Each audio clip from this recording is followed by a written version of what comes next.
Hello everyone and welcome back to Mr. Night Fear. I know many of you listen to these stories to help you fall asleep. So before you get settled in, I'd love for you to leave a comment letting me know where you're listening from. And if you're enjoying the episodes, don't forget to like and subscribe to the channel. Now, let's get comfortable, relax, and begin. When I first met Daniel, he seemed like the perfect roommate.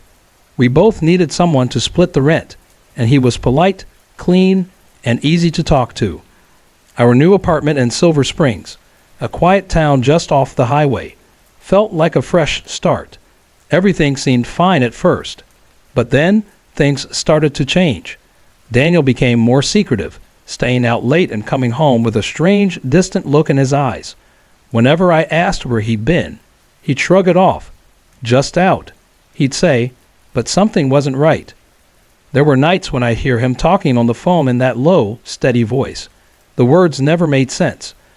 Once, as I lay awake in my room, I caught him whispering, "They can't know. It's too risky." One night, I came home late from work. The apartment was dark except for the thin line of light glowing under Daniel's door. As I passed by, I heard a sound. At first, I thought it was muffled breathing, but then I realized it was crying, soft, almost inhuman. I hesitated before knocking. "Daniel, you okay?" The crying stopped.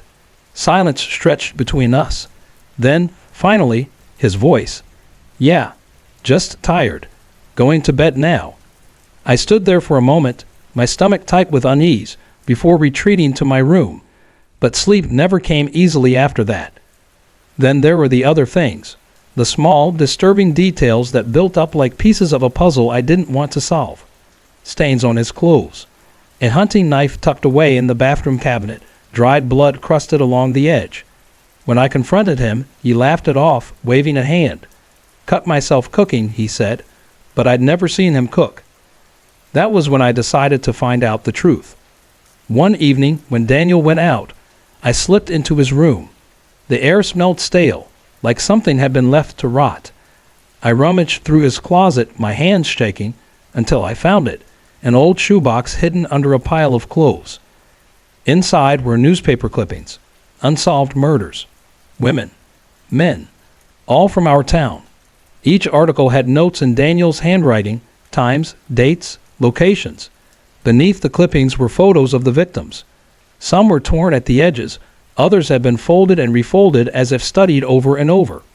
And then, at the very bottom of the box, I found something worse. Small, personal items. A necklace, a keychain, a lock of hair. I shoved everything back into the box, my pulse hammering in my ears. I had to leave. I had to get out. I called the police that night, my voice barely steady enough to explain what I'd found. They arrested Daniel 3 days later. They found enough evidence in our apartment to tie him to at least 4 murders. Maybe more. I never set foot in that apartment again. But sometimes, late at night, I still hear that whisper in my mind. They can't know. It's too risky. How many nights had I slept just a wall away from a killer? How many times had he sat across from me at the table, smiling, pretending? The fear never really goes away. It was late on a Friday night when I finally left the office. The air was crisp, and I was exhausted, so I decided to take the back roads home. The winding highway stretched through miles of empty countryside, the kind of road where streetlights were scarce, and the darkness felt endless. The moon hung low, casting silver light over the fields, but something about the night unsettled me. It was too quiet. As I neared an old covered bridge just outside of town, a strange red mist began rolling in. It moved unnaturally, thick and slow, as if it had a mind of its own. I shook my head, blaming my exhaustion, but as I drove onto the bridge, the air turned icy. The wooden planks creaked beneath my tires, groaning like something was shifting underneath. My fingers tightened on the wheel. I didn't want to stop. I just needed to get across. Then, as I reached the other side, instinct made me glance at the rearview mirror. My blood ran cold. There in the center of the bridge stood a woman in a white dress. Her long, dark hair clung to her face, her head tilted at an unnatural angle. She wasn't moving. She wasn't blinking. She was just staring at my car. I slammed my foot on the gas, heart hammering in my chest. The red mist swallowed the bridge behind me, but I couldn't shake the feeling that I had seen something I was never meant to witness. The next morning, I mentioned it to my dad over breakfast. He set his coffee down slowly and looked up with a grim expression. "You saw her, didn't you?" he said quietly. "The girl from the bridge. People say she was left waiting for a lover who never came, and when she couldn't take it anymore, she hanged herself right there. They say if you see her, it means she's watching you now." I never took that route again, but sometimes, late at night, I see red mist creeping along the edge of the road like it's trying to find me, and I wonder, was she warning me? Or was she waiting for me to come back? What do you think? Have you ever driven down a lonely road at night and seen something you couldn't explain? When I was 14, my family and I went on a camping trip to Silver Pines Campground, a secluded area nestled deep in the woods of Vermont. My best friend, Ethan, and I couldn't wait to spend our days exploring the dense forest and our nights telling ghost stories around the campfire. But what started as an innocent adventure soon turned into something I'll never forget. That first evening, after setting up our tents, Ethan and I decided to take what we called the walk, a ritual we always did, navigating through the woods with our flashlights cutting through the dark. It was something we had done dozens of times before, but that night we went farther than we ever had before. The deeper we walked, the more the air changed. The towering pines seemed to lean in around us, their shadows stretching impossibly long as the last traces of daylight disappeared. The wind stopped. The crickets went silent. The only sound was the occasional crack of a branch beneath our feet. And then we heard it. A whisper. At first, it was faint, almost like the wind carrying voices through the trees. But then it grew louder, clearer. It was coming from ahead of us, just beyond the reach of our flashlights. We froze, scanning the trees. Nothing. "Hello," Ethan called. No answer. Just the whispering, low, urgent, shifting from one side of us to the other. And then we saw her. She was crawling on all fours, her long, tangled hair hanging over her face. Her clothes were tattered and dark, blending into the underbrush. But her lips were moving, muttering something under her breath. Then she stopped and looked up at us. Her face was wrong. Her eyes were sunken, her skin was a sickly gray, and her lips kept moving in a silent chant. When she finally spoke, her voice was raw, like someone who hadn't used it in years. "I'm looking for my campsite." Ethan and I exchanged glances. Every part of me screamed to run, but something about her was pitiful. She was swaying where she crouched, like she could barely keep herself upright. We hesitated before finally helping her stand. She was ice cold. Her skin felt damp, like she had just crawled out of a lake. As we guided her back toward the campground, she stumbled constantly, her words slurring together. When we reached an empty campsite, she looked around confused. Her fire had burned out. Her tent was still there, but no one else was. "They left me," she whispered. We helped her sit inside her tent and hurried back to our own. Neither of us spoke about what had happened. It felt like something we shouldn't talk about. The next morning, I saw her again. She was sitting by the remains of her campfire, but she didn't look right.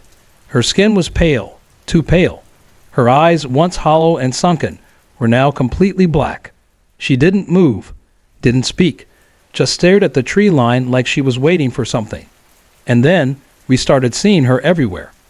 At the lake, in the woods, watching us. That night, Ethan and I decided to take the walk one last time, hoping to clear our heads. But as we ventured deeper into the forest, the whispering returned. This time, it wasn't distant. It was right behind us. We turned. Our flashlights flickered, and she was there, standing inches away. Her eyes were solid black voids. Her skin had turned a sickly gray, blending into the trees. Her mouth opened wide, but the whispers didn't come from her lips. They came from everywhere. The trees, the wind, inside my head. I tried to run, but my body wouldn't move. She reached out. Her fingers were ice cold against my arm, and everything went black. When I woke up, I was back at our campsite. Ethan was shaking me, his face pale. "Dude, you just collapsed," he whispered. "What the hell happened?" I didn't answer. I just looked at the trees where the whispering had come from. We packed our bags and left before sunrise.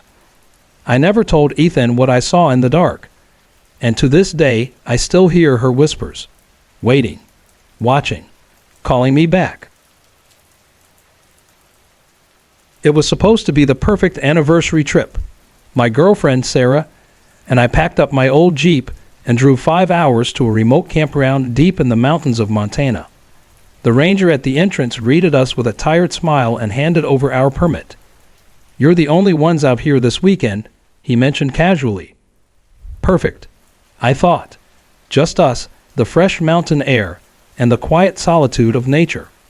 We set up our tent near a cluster of towering pines, the wind rustling through the branches like distant whispers. As the sun began to set, we decided to take a short hike before dark.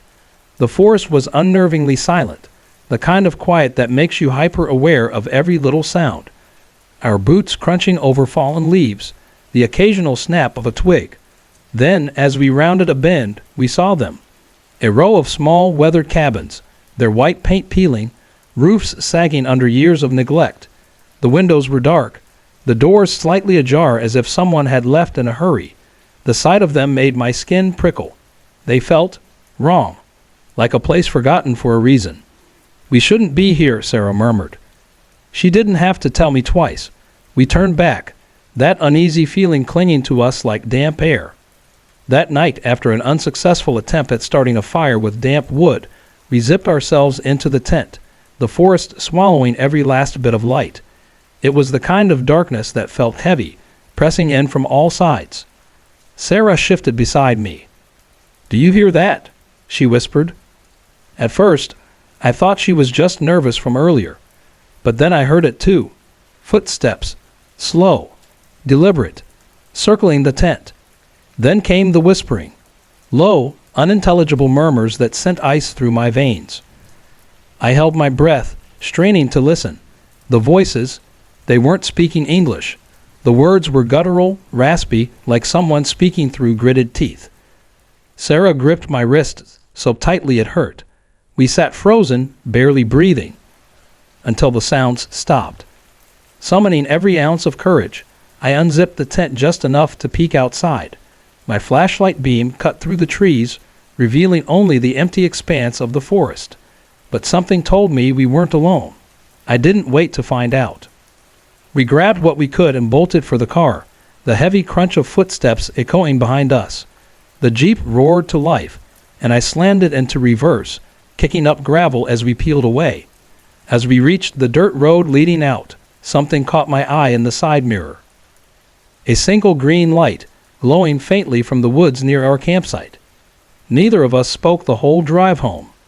We never told anyone what happened, and we sure as hell never went camping again. It was the summer after high school, and my boyfriend, Jack, and I were looking for something to do. Our friends, Amy and Mike, were with us, and like most small-town nights, boredom had settled in. The air was thick with humidity, the kind that made your skin feel sticky. Jack, always the thrill seeker, had an idea. "There's an old cemetery just outside town," he said. "Nobody's buried there anymore, but people say weird stuff happens there at night." We laughed it off at first, but something about the idea was exciting. So we all piled into Jack's car and drove down the narrow dirt road leading to the cemetery. The deeper we went, the darker it became. The headlights barely cut through the thick trees lining the road, and before long, the usual nighttime sounds, crickets, rustling leaves, faded into an eerie silence. When we arrived, a dense fog clung to the ground, swirling around the crooked headstones. Amy shivered. "This place is giving me the creeps." Then she saw something. "Over there," she whispered, pointing to the far end of the cemetery. We followed her gaze, and my stomach dropped. 4 hooded figures stood around a grave, moving in slow, deliberate circles. The way they swayed, almost in rhythm, sent a chill through me. "We need to go," I said, my voice barely above a whisper. No one argued. We sprinted back to the car, Jack fumbling with the keys. The second the engine roared to life, he floored it. None of us spoke the entire way home. We never went back, never talked about it, but every time I drive past that road, I feel it, that heavy, suffocating silence.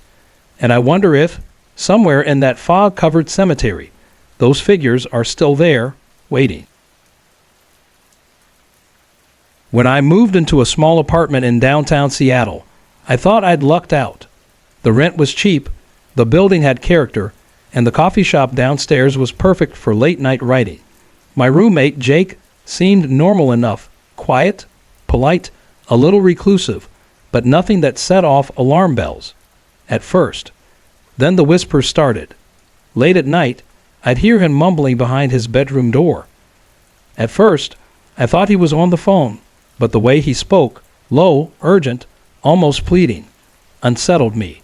The smell came next, a sickly sweet stench, like something rotting, leaking from under his door. I asked him about it once. He just laughed, eyes unreadable. One night, I couldn't ignore it anymore. Unable to sleep, I crept down the hall and nudged his door open. The air inside was thick with the smell of melting wax, and something worse. Jake stood in the center of the room, surrounded by flickering candles.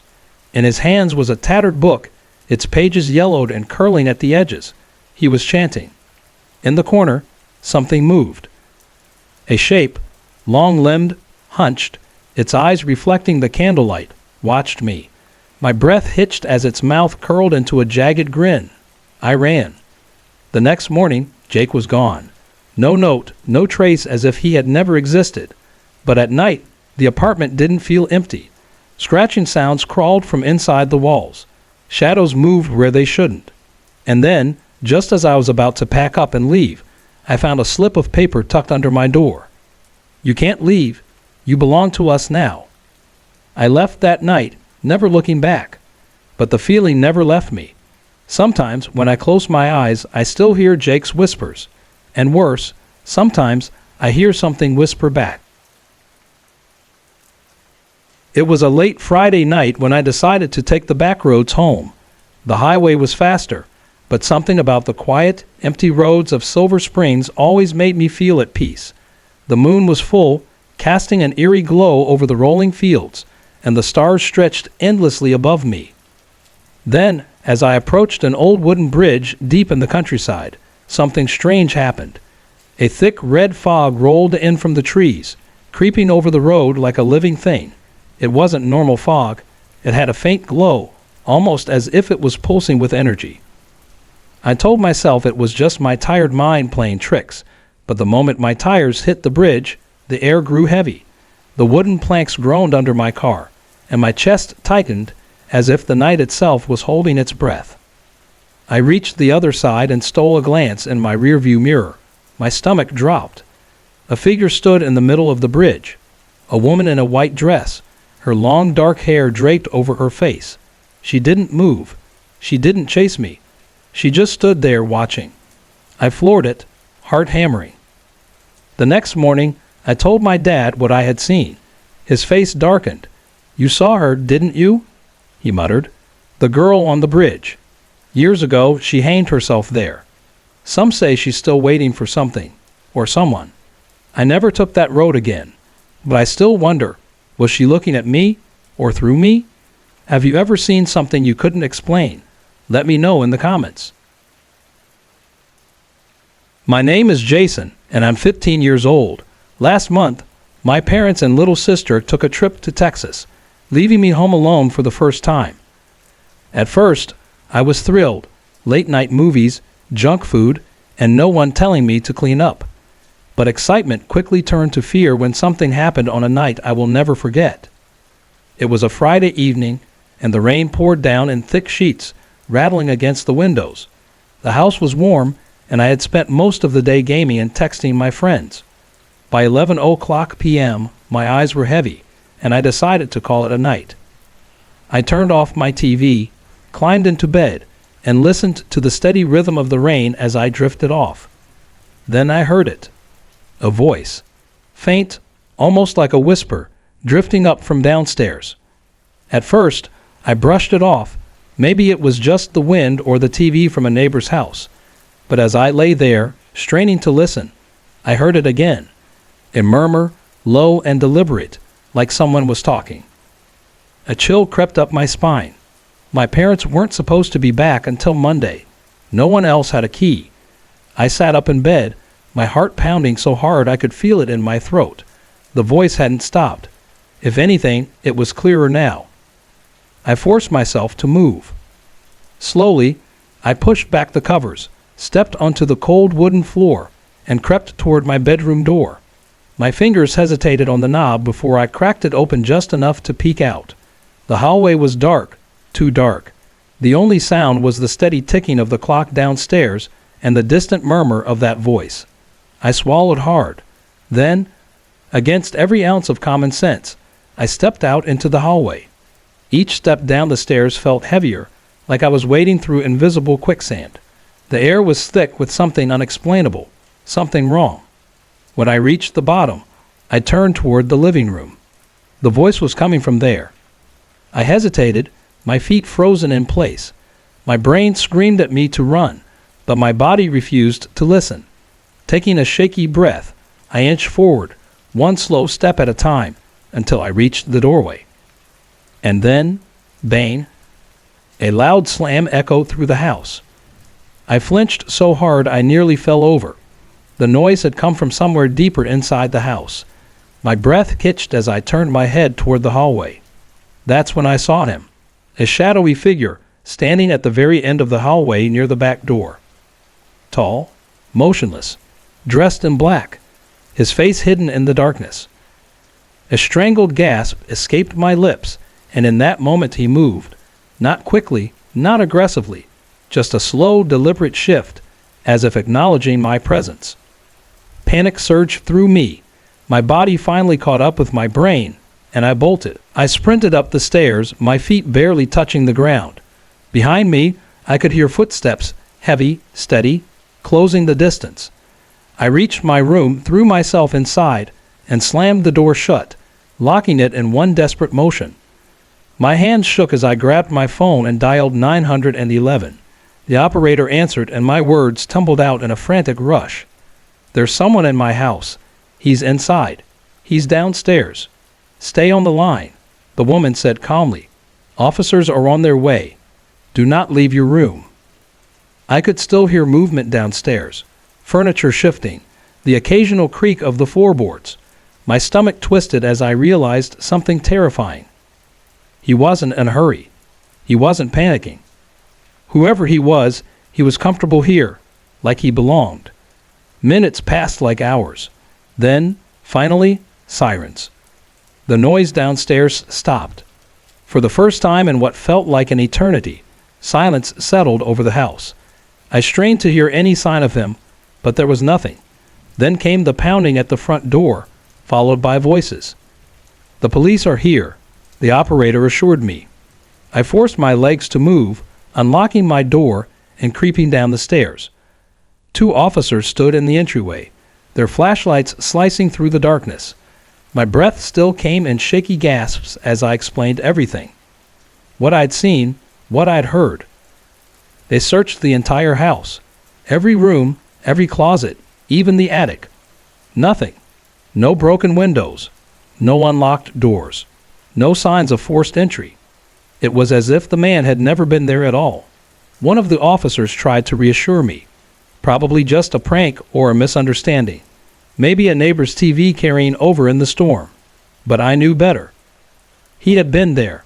I saw him. Before they left, the officers advised me to stay with a neighbor, but I refused. This was my home, and I wasn't going to let some faceless intruder scare me out of it. They promised to patrol the area and left me with their contact information. But even after they were gone, the fear didn't leave with them. I didn't sleep at all that night. Every creak of the house sent my heart racing. Every shadow seemed too dark. I sat with my back against my bedroom door, gripping my phone like a lifeline, waiting for something, anything, to make sense. Morning finally came, but it didn't bring answers. My parents rushed home early, horrified by what had happened. We installed a new security system, changed the locks, added motion lights, everything we could think of. And yet, I still didn't feel safe, because there was one thing I couldn't stop thinking about. The back door. I knew it had been locked. I checked it myself before going to bed. So how did he get in? And more importantly, why did he leave? Or worse, did he ever leave at all? Sorry to interrupt. If you're enjoying the story, let me know in the comments and tell me where you're watching from. Don't forget to like and subscribe for more. I was 37 when I decided to go back to my hometown for my high school reunion. It had been years since I'd set foot there, and honestly, I wasn't sure how I'd feel about it.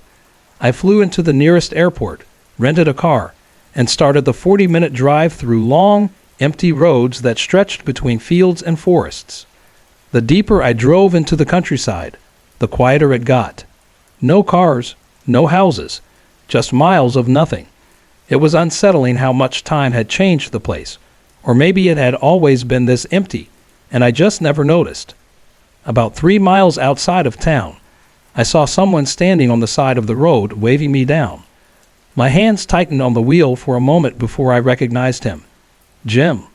I hadn't seen Jim in 20 years, but somehow he looked almost the same, just a little older. Same sharp jawline, same crooked grin. It felt surreal, running into him like this. I pulled over, and he climbed into the passenger seat like we'd just seen each other yesterday. Man, I thought that was you, he said, laughing. We started talking, catching up on life, joking about the dumb things we did in high school.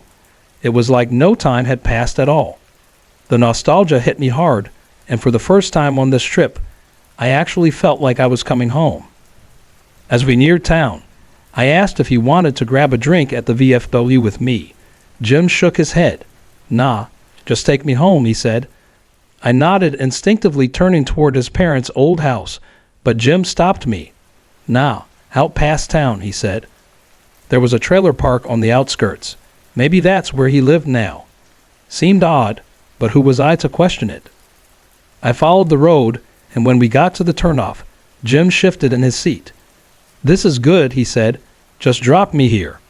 You sure? I asked, glancing around. The place was dark. No lights. No houses nearby. Just the endless stretch of road and the outline of trees against the night sky. Jim nodded. It was good seeing you again, he said before getting out. I watched him walk off into the darkness, disappearing down the road. Then I shrugged, figuring I'd see him at the reunion tomorrow. When I got to the VFW, the place was packed. Familiar faces, old classmates, the smell of cheap beer and fried food filling the air. We were reminiscing about who was coming when I casually mentioned that I had just run into Jim on the way into town. Silence. Every conversation stopped. Even the guy singing karaoke put the mic down. I looked around confused. My cousin, sitting next to me, went pale. Barb, Jim died on that curve 8 years ago. I stared at him, waiting for the punchline. What? Another classmate nodded, rolled his car. We were all at the funeral. I felt my stomach drop. The room tilted slightly. My hands started shaking.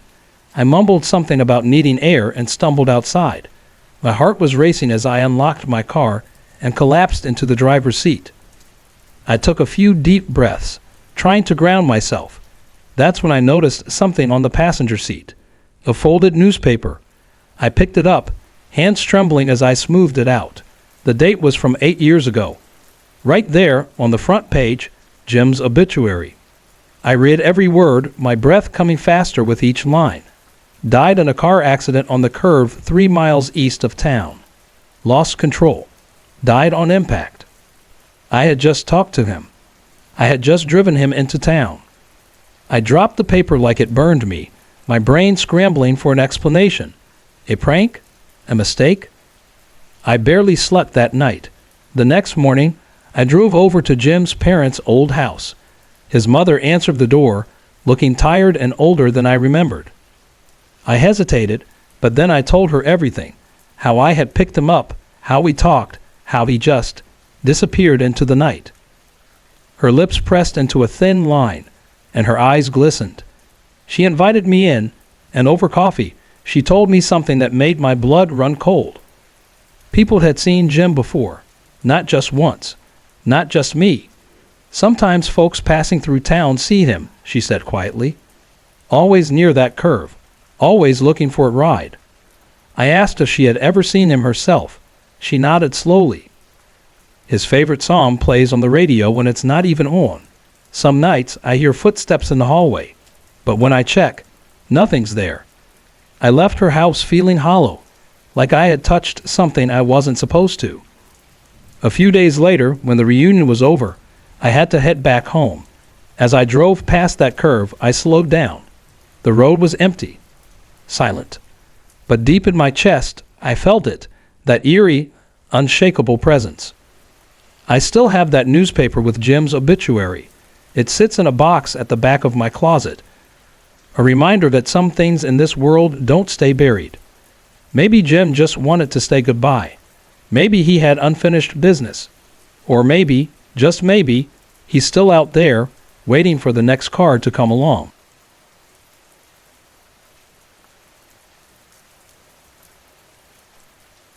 I had always loved the idea of solo camping. Something about escaping the city, leaving behind the endless noise, the glow of streetlights, the constant buzz of people, felt freeing. Out there in the wilderness, you could hear yourself think. You could breathe. So one crisp autumn afternoon, I packed up my gear, tent, sleeping bag, some food, and headed toward Black Hollow Forest, a dense stretch of woods just outside a small town in Pennsylvania. It wasn't a popular camping spot, which made it even more appealing. I parked my truck at the edge of the tree line, slung my backpack over my shoulders, and started hiking in. The forest was beautiful this time of year. Tall oaks and maples loomed overhead, their fiery red and orange leaves fluttering to the ground like dying embers. A light breeze rustled the branches, and somewhere in the distance, a woodpecker tapped against a tree. Everything felt perfect. After about an hour of walking, I found a small clearing near a narrow creek. The place felt untouched, almost sacred in its stillness. I set up my tent, gathered some firewood, and started a small fire as the sun dipped behind the treetops. By nightfall, the forest was silent. Too silent. I expected the usual nocturnal sounds, crickets, rustling leaves, maybe the occasional hoot of an owl. But as the fire crackled and popped, everything else seemed unnaturally still, like the woods were holding their breath. Then I heard it. A soft rustling in the bushes behind my tent. My first thought, probably a deer. Maybe a raccoon scavenging for food. I told myself not to overthink it. But the sound didn't stop. It grew louder, closer, moving in slow, deliberate steps. I grabbed my flashlight and aimed it toward the trees. The beam cut through the darkness, but I saw nothing, just the tangled mess of branches swaying in the wind. Still, that feeling crept in, the one that tells you something isn't right. I tried to shake it off, adding more wood to the fire and sitting closer to the warmth. But my skin prickled. My gut told me I wasn't alone. And then I heard footsteps, not the light, careless steps of an animal. These were heavy, measured, human. "Hello," I called, my voice barely steady. No response, just the sound of leaves crunching underfoot, circling the edge of my camp. I stood, gripping the closest thing to a weapon, a thick branch I had gathered for the fire. My heart pounded as I strained my eyes into the darkness. And then I saw him. A tall, shadowed figure standing just beyond the firelight. Still, watching. I couldn't make out his face, but I could feel his stare. A deep, burning sensation, like his eyes were drilling into me. "What do you want?" I demanded, forcing the words past my dry throat. No answer. He just stood there. Something about his posture made my stomach turn. He wasn't lost. He wasn't scared. He wasn't some hiker who had stumbled onto my camp. He was there for me. I took a slow step back. He took a step forward. That's when I bolted. I turned and ran, crashing through the trees, my flashlight bouncing wildly in my grip. The underbrush clawed at my arms and legs, but I didn't stop. I couldn't, because I could hear him, his footsteps slamming against the earth, gaining on me. I didn't dare look back. Then my foot caught on something. A root, a rock, I don't know, and I went down hard. My ankle twisted painfully, but adrenaline pushed me back to my feet. I forced myself forward, breath ragged, vision blurred with panic. And then I saw it. A cabin. A small weathered structure tucked between the trees, its windows glowing with warm yellow light. I didn't think. I just ran. I reached the porch, pounded on the door with everything I had. Help! Please! Someone's out there! The door creaked open, and an old man peered out, his face lined with concern. What's going on? There's someone in the woods. He was following me. I gasped, my chest heaving. The old man's eyes flickered to the darkness behind me. He nodded once, then stepped aside. Get in. I stumbled inside, my legs barely holding me up. He shut the door, locking it tight before peering out the window. There's no one out there, he murmured after a moment. He was right behind me, I whispered, still shaking. The old man didn't argue.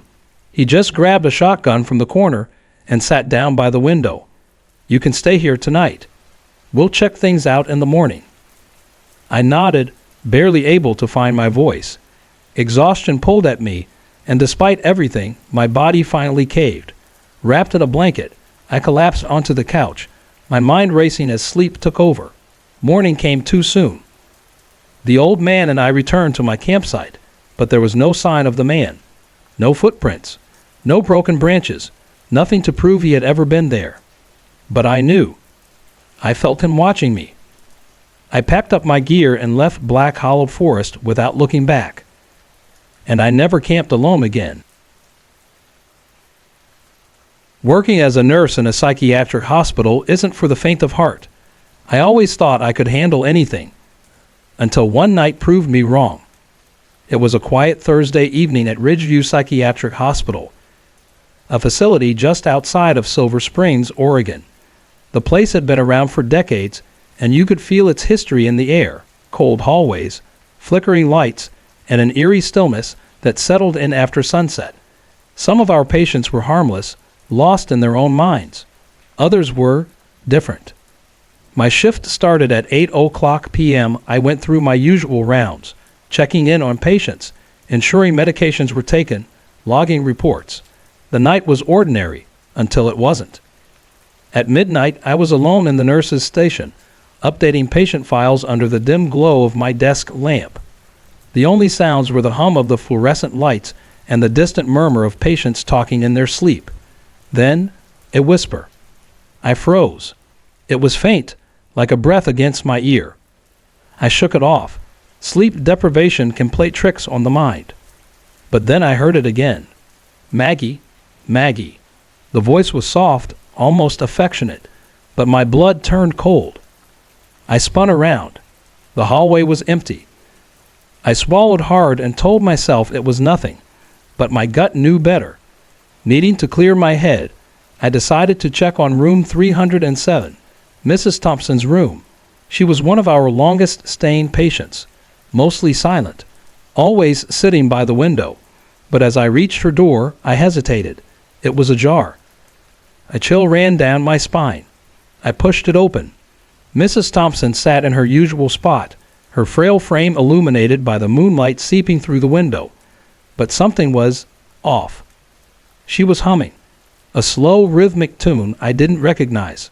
Her eyes, wide, unblinking, were fixed on the dark woods beyond the hospital's fence. Mrs. Thompson, I whispered. She didn't react. I stepped closer, my heart hammering against my ribs. Gently, I touched her shoulder. She stopped humming. Slowly, she turned toward me, her lips barely moving as she whispered, "They're here." My skin prickled. "Who's here, Mrs. Thompson?" I asked, forcing calm into my voice. She blinked once, her pupils impossibly dilated. The shadows. I swallowed. They whisper. They'd want to take me. A heavy silence filled the room. I tried to reassure her, but she only shook her head, her fingers twitching in her lap. I backed out of the room, unsettled. As I turned toward the hallway, the lights flickered. And then, the whispering returned. But now, it wasn't just one voice. "Maggie, Maggie, come play with us." The air turned icy, sending a shiver down my spine. I hurried back to the nurse's station, trying to shake the creeping sense of dread curling around my ribs. But just as I reached my desk, the lights went out. Pitch black. I fumbled for my flashlight, flipping it on. The beam cut through the darkness, but it did nothing to ease my terror. Then, from the depths of the hallway, a shadow moved. I wasn't alone. The whispering grew louder, closer. "Maggie, join us, forever." The air grew heavy, pressing against my chest. I could feel something unseen, something wrong, closing in. I turned toward the security room, my hands shaking as I unlocked the door and rushed inside. The monitors flickered to life, showing empty hallways and darkened rooms. But then, my breath caught. On camera 7, which overlooked room 307's hallway, shadows. Dark, shifting figures moving toward the nurse's station. Toward me. I couldn't move. My radio crackled, static, then silence. The phone line, dead. The whispering, deafening. The shadows reached the doorway to the security room. My flashlight flickered, and in that brief stutter of light, I saw them. Not just shadows. Figures. Faces. Hollow eyes. Too many of them. They stood in the doorway, their forms writhing like smoke, whispering my name over and over again. "Maggie, Maggie, Maggie." I clutched my flashlight like a lifeline, my breath shallow, my pulse hammering. The darkness pressed in, suffocating. Then, just as suddenly as it started, the lights flashed back on. The whispering stopped. The doorway was empty. I was alone. The only sound was my own ragged breathing. I didn't sleep that day, or the next. I never worked another night shift at Ridgeview. I never told anyone what happened. But sometimes, late at night, when the house is quiet and the world is still, I still hear the whispering. And I know they're still waiting. I had just moved into my new apartment in Silver Springs. It wasn't anything fancy, just a small one-bedroom in an older building on the edge of town. But it was mine. After years of living with roommates, I finally had a space to myself. The walls were a neutral beige, the floors a bit creaky, but I liked the charm. The best part? A big window in the living room that let in the golden glow of the streetlights at night. That first evening, after hours of unpacking, I decided to relax. I made a cup of chamomile tea, curled up on the couch, and flipped through a book. The apartment was quiet, save for the occasional hum of a passing car outside. As I read, the warmth of the tea made me drowsy. My eyes grew heavy, and I was just about to drift off when I heard it. A faint sound. A scratching. I straightened up, my heart giving a small, uncertain thump. It was coming from the front door, a slow, deliberate scraping, like nails dragging against wood. I held my breath. It's nothing, just the wind, or maybe a branch brushing against the building. But then I heard it again, louder this time. And then, the rattle of the doorknob. My stomach dropped. I carefully set my book down and tiptoed toward the door. The peephole showed only the dimly lit hallway, empty and still. No shadow, no movement. I stayed there for a long moment, barely breathing. Then just as suddenly as it started, the sound stopped. I swallowed hard and exhaled. Maybe I imagined it. Maybe I was just tired. Still, I double-checked the deadbolt before going back to the couch. But the feeling lingered, a prickling unease that made it impossible to focus on my book. I switched on the TV for some background noise, convincing myself that I was just overthinking things. Hours passed, and eventually, my body won over my nerves. I got up, brushed my teeth, and climbed into bed. The mattress was soft, and despite my lingering unease, sleep pulled me under. Then I woke up. My room was dark, but something had yanked me out of sleep. I stayed still, straining my ears, and then I heard it. The scratching. Not soft and tentative like before. This time it was frantic. Deep, jagged scrapes like something, or someone, was clawing at the door. My body went cold. I reached for my phone. 2:30 a.m. Then the handle began to turn. A slow, testing rattle, followed by a harder jerk. My heart slammed against my ribs. Someone was trying to get in.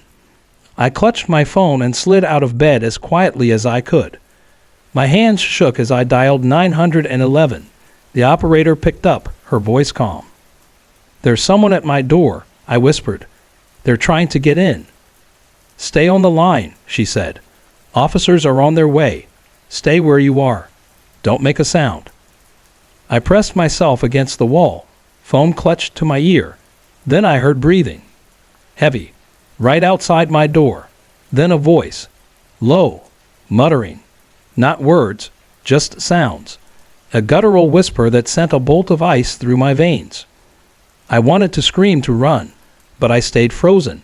The sirens, when they finally came, were the most beautiful sound I'd ever heard. The rattling stopped. The scratching stopped.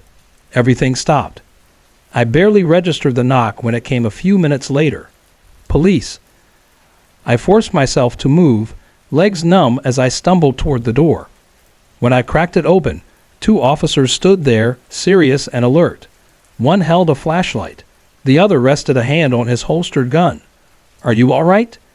I nodded, though I wasn't sure if I was. The officers did a sweep of the hallway and the building's entrance. "Whoever it was, they're gone now," one said, but he didn't sound convinced. They stayed for a while, just to be safe. When they finally left, I locked the door and pushed my heaviest chair in front of it. Sleep didn't come again that night. The next day, I called the building manager. He promised to check the security cameras, but when I followed up later, he said the footage was inconclusive. No one had been there. That didn't make sense. I heard the noises. I felt the presence. I bought a new lock, installed a security bar, tried to convince myself it was over. But at night, when the world quieted down, I still heard things. Faint whispers in the hallway. A soft creak outside my door, like weight shifting on old floorboards. Once I swear I saw a shadow under the door, standing still, waiting. But when I opened it, there was nothing. The police assured me the intruder was gone, but I knew better. Because sometimes, when I lay in bed at night, I still hear the scratching. My name is Tom, and I work as a delivery driver for a small diner called Maggie's Place. It's the kind of place that's been around forever, family-owned, with faded booths and the smell of grilled burgers seeping into the walls. I've been working here for a few months now, and nothing too weird had ever happened to me. Until that night. It was late October, just a few days before Halloween, and a cold drizzle misted the streets. The shift had been uneventful, and I was ready to clock out when the phone rang. "One last order," Maggie said, handing me the slip. Cheeseburger, fries, and a milkshake. Nothing unusual, except the address. 103 Maple Avenue. I frowned. I'd been delivering all over town, but I'd never been down Maple Avenue. When I pulled it up on my phone's map, I realized why. It was a dead-end street on the outskirts of town, near the old historic district where the houses were big, old, and mostly abandoned. I shrugged it off, packed up the order, and grabbed my jacket. The drive was longer than I expected, and as I got closer, the streets grew eerily quiet. No cars, no porch lights, just rows of looming houses with darkened windows. When I finally turned onto Maple Avenue, my stomach tightened. The place looked dead. The trees were skeletal, their twisted branches reaching toward the sky like bony fingers. The wind rattled the dry leaves across the cracked pavement. And then, at the very end of the street, I saw it. House number 103. It was a massive, sagging Victorian with peeling paint and broken windows, its shutters hanging at odd angles like they'd been clawed at. The yard was overgrown, weeds spilling through the iron fence that barely stood upright. I stopped in front of the gate, gripping the warm bag of food in my hand. Everything about this place screamed, "Turn around." But I had a job to do. I pushed open the gate, wincing at the loud creak that echoed into the night. The house loomed over me as I made my way up the porch steps. My boots thudded against the wooden planks, and I half expected them to give way beneath me. I knocked. The sound was swallowed by the emptiness inside. I knocked again, harder this time. Still nothing. I was just about to turn around when I heard it. A voice. From above. "I'm coming." I stiffened and looked up at the second-floor window. A shadowy figure stood there, barely visible through the grime-streaked glass. My pulse quickened. Your food's here," I called, forcing my voice to stay steady. No answer. I pulled out my phone to double-check the address. 103 Maple Avenue. Correct. I tried calling the number from the receipt, but it went straight to voicemail. Then I heard footsteps behind me. I spun around. An old woman stood at the sidewalk, wrapped in a thick cardigan. Her face was pale, her eyes wide with concern. "You shouldn't be here," she said quietly. I swallowed hard. "I'm just making a delivery. Someone ordered food." I motioned toward the house. The woman shook her head, her expression darkening. "No one lives there." I hesitated. "Are you sure?" I saw someone in the upstairs window. Her mouth pressed into a thin line. "That house has been abandoned for years, ever since the fire." A cold sensation trickled down my spine. "What fire?" She studied me for a moment, then sighed. "A family lived there a long time ago. Husband, wife, 2 kids. One night, a fire broke out. The whole place burned. They never made it out." I turned back to the house, the air suddenly feeling heavier around me. Then, who placed the order? The woman didn't answer. A sharp gust of wind rattled the porch, sending an old wooden swing creaking back and forth. I didn't want to be here anymore. My instincts screamed at me to go. I set the food down on the porch. "If this is some kind of joke, it's not funny," I muttered. Then the voice came again. Louder. Closer. "I'm coming." I whipped around. The porch was empty. The front door still shut. The old woman's voice was urgent now. "Leave. Now." That was all I needed to hear. I bolted down the steps and ran to my car, my breath coming in sharp gasps. I fumbled with my keys and jumped in, locking the doors. My hands trembled as I started the engine. When I glanced at the house one last time, the upstairs window was empty. I didn't stick around to find out more. Back at the diner, Maggie raised an eyebrow as I rushed in, pale-faced and breathless. "What happened to you?" I hesitated, then told her everything. She listened in silence, then let out a slow sigh. "Maple Avenue, huh?" She shook her head. "I've heard things about that place. That house has been empty for over a decade. Must have been a prank call." I wanted to believe that. I really did.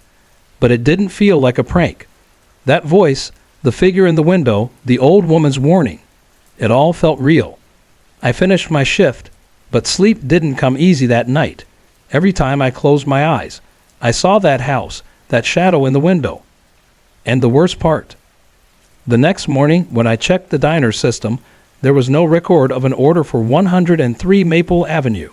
No call, no ticket, no payment, nothing. Like it never even happened. I don't know who or what I delivered that food to, but I've never gone back to Maple Avenue. And sometimes, late at night, when the wind howls through the trees, I still hear it. I'm coming. It was a cold October night when my friends and I decided to check out the old abandoned mill on the outskirts of town. Everyone in Pine Hollow had heard the stories, shadowy figures, eerie whispers, and things lurking in the dark. Most people stayed away, but we weren't most people. Ethan, Bobby, Jess, and I had been talking about exploring the place for weeks. Tonight, we finally worked up the nerve. The mill was massive, its brick walls cracked with age, and its rusted machinery frozen in time. The windows were shattered, leaving dark, gaping holes like empty eye sockets. The wind howled through the broken rafters, sending a shiver down my spine. We squeezed through a hole in the chain-link fence and stepped inside. Our flashlights cut through the darkness, casting long, flickering shadows across the walls. "Let's check out the old elevator shaft," Ethan suggested, grinning. He was always the fearless one, or maybe just reckless. Either way, we followed. The shaft was a black pit, stretching into the unknown. Ethan leaned over the edge, peering into the abyss. "I think I see something," he whispered. I stepped closer. For a split second, I swore I saw a figure standing down there, a tall, thin silhouette, but then it was gone. "Probably just our lights playing tricks," I muttered, more to reassure myself than anyone else. Bobby scoffed. "You guys watch way too many horror movies. There's nothing here." We kept exploring, climbing the creaking staircases and weaving through the rusted remains of machinery. The air was thick with dust and the scent of mildew. Every step echoed, making it feel like we weren't alone. Then Bobby stopped dead in his tracks. "Did you hear that?" he whispered. We all went silent. There it was, a faint rustling sound, like something scurrying across the floor. "Probably rats," Jess said, but I could hear the hesitation in her voice. We pressed on, though the unease in my gut grew stronger. On the third floor, we stumbled across something unexpected, a small campsite. Old blankets, empty food cans, a circle of burnt wood where a fire had once been. "Someone's been living here," I said, glancing around. Ethan nodded. "Maybe that explains the noises. A drifter, maybe." We were about to leave when Bobby suddenly pointed. What the hell was that? A dark figure darted across the hallway ahead of us, so fast it was nothing more than a blur. "There's someone here," Bobby said, his voice unsteady. A chill crept down my spine. Then Jess let out a sharp, terrified scream. We all turned. At the end of the hall stood something. Wrong. It was tall and gaunt, its bony fingers curled at its sides. Its skin was an unnatural shade of gray, stretched tight over its frame. But the worst part? Its eyes. Two glowing orbs, burning through the darkness. "Run!" Ethan shouted. We bolted, sprinting for the stairs. My heartbeat pounded in my ears as we tore through the empty corridors. At the exit, I made the mistake of looking back.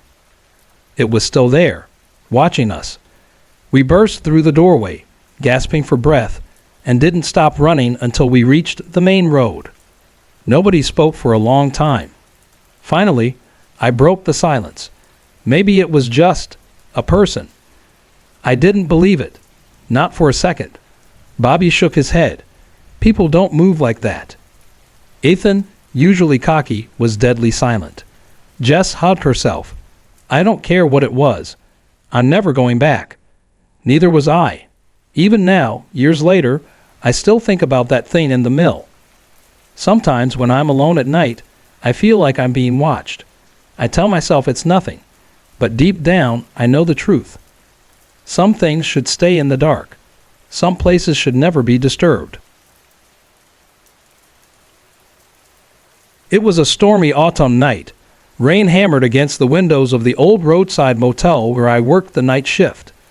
My name is Alex, and I was the only employee on duty at the Silver Pines Motel, a rundown, two-story lodge off Highway 22 in upstate New York. The place had seen better days. The flickering neon sign barely stayed lit, the carpets were worn thin, and the musty wallpaper curled at the edges. Only a handful of guests had checked in, and by now, they were likely fast asleep.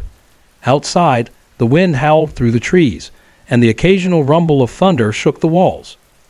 I sat at the front desk, absently scrolling through my phone, trying to ignore the eerie silence that had settled over the motel.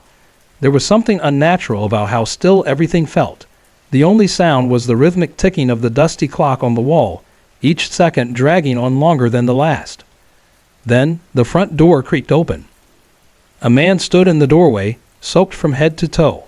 Water dripped from his long black coat, pooling onto the floor. A wide-brimmed hat cast a shadow over most of his face, but his eyes, sharp and unblinking, locked onto mine. I straightened up, clearing my throat. Evening. Looking for a room. The man took a slow step forward, leaving wet footprints behind. He reached into his coat, and for a brief, tense second, I braced myself, until he pulled out a leather wallet and placed it on the counter. "I need a room," he said. His voice was low, hoarse, like he hadn't spoken in days. Something about him unsettled me. His clothes looked expensive but outdated, like he had stepped out of another decade. There was something familiar about his face, though I couldn't place where I'd seen it before. I forced a smile. "Sure. Do you have a reservation?" "No." His response was blunt. "I just need a room." Trying to shake my unease, I nodded and pulled up the system.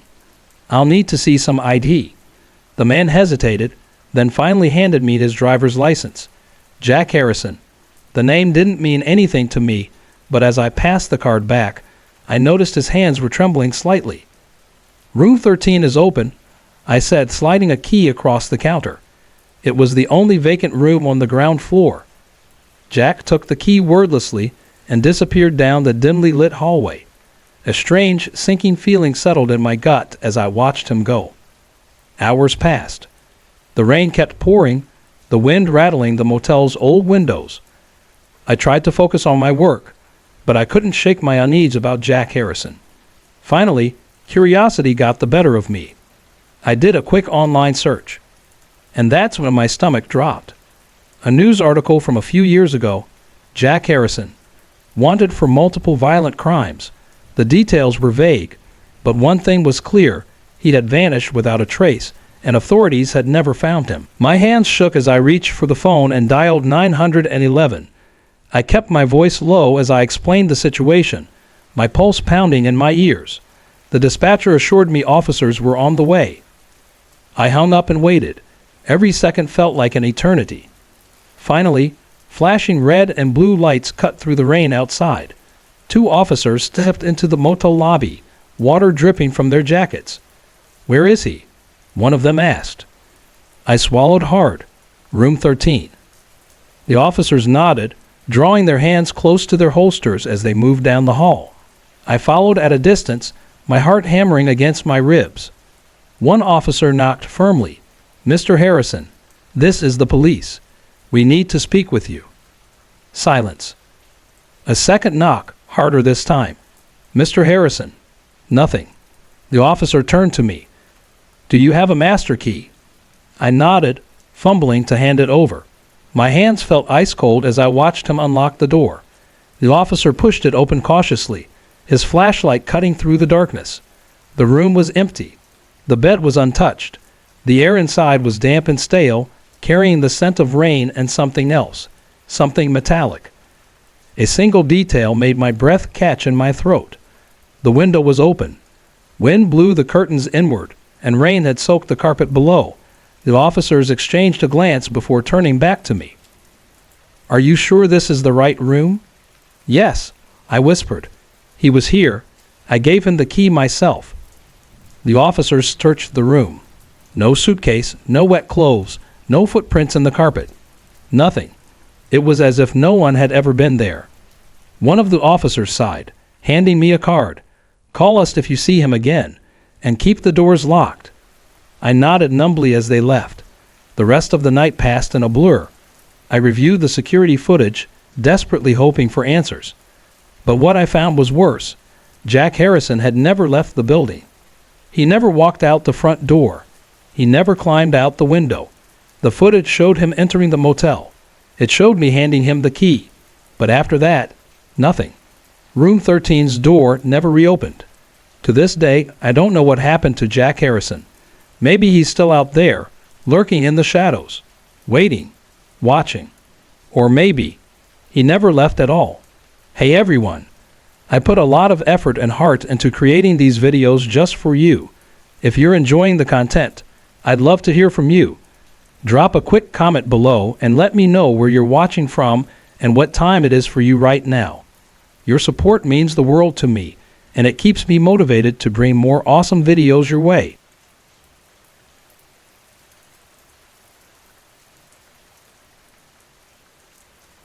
When I was 16, my mom, my older sister Lisa, and I took a cross-country road trip. It was something we had planned for months, and we were excited to see new places. Lisa was 20 at the time, and since my mom loved road trips, we were ready for the adventure. We had been driving for days, taking turns behind the wheel, crossing endless miles of lonely highway. It was late at night, but we weren't tired, just eager to reach the next town. Then we saw the sign. Next rest stop, 200 miles. We needed gas. We needed a bathroom. So without a second thought, we pulled off the highway. The moment we arrived, something felt wrong. The gas station was too quiet. The only light came from a few dim, flickering lamps. The convenience store looked empty, abandoned even. The air smelled stale, as if it had been sitting still for years. We weren't alone. A beat-up gray sedan was parked near the entrance, and two men stood beside it. They didn't talk. They didn't move. Just stood there, staring into the darkness. To the side, a group of teenagers crowded around a gas pump. One of them kept trying to get it to work while the others nervously whispered to each other. Then, without warning, the teens bolted. They piled into their van, tires screeching as they sped away. One of them yelled something out the window. Creepy as hell. Get out of here. That's when I felt it. A pressure in the air. A wrongness I couldn't explain.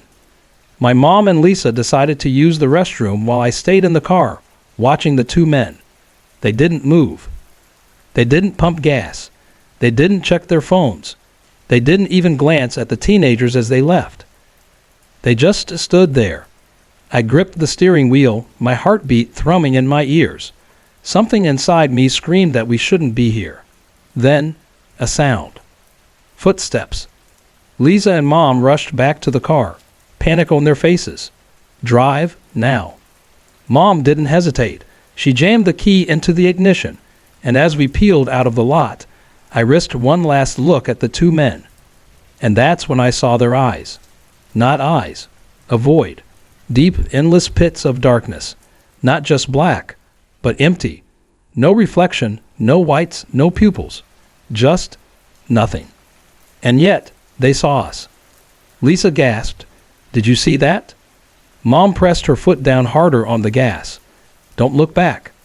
We drove fast. Miles blurred past, the gas station disappearing behind us. None of us spoke, not until we reached the next city. Only then did we stop. Only then did we breathe. We sat in a crowded diner, hands wrapped around steaming cups of coffee, trying to make sense of what had happened. But when we pulled up Google Maps to check where we had stopped, nothing. The rest stop wasn't there. Not on the map. Not on paper. It didn't exist. We even asked locals about a gas station on that stretch of highway, but everyone shook their heads. Ain't no gas station out there. Just open road.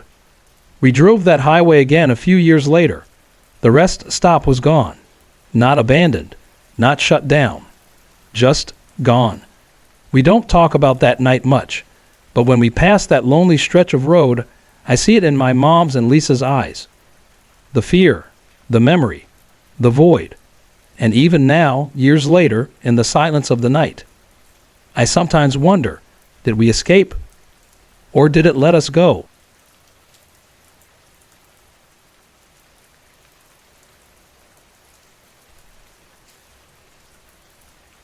My name is Tom, and I work as a delivery driver for a small diner called Maggie's Place.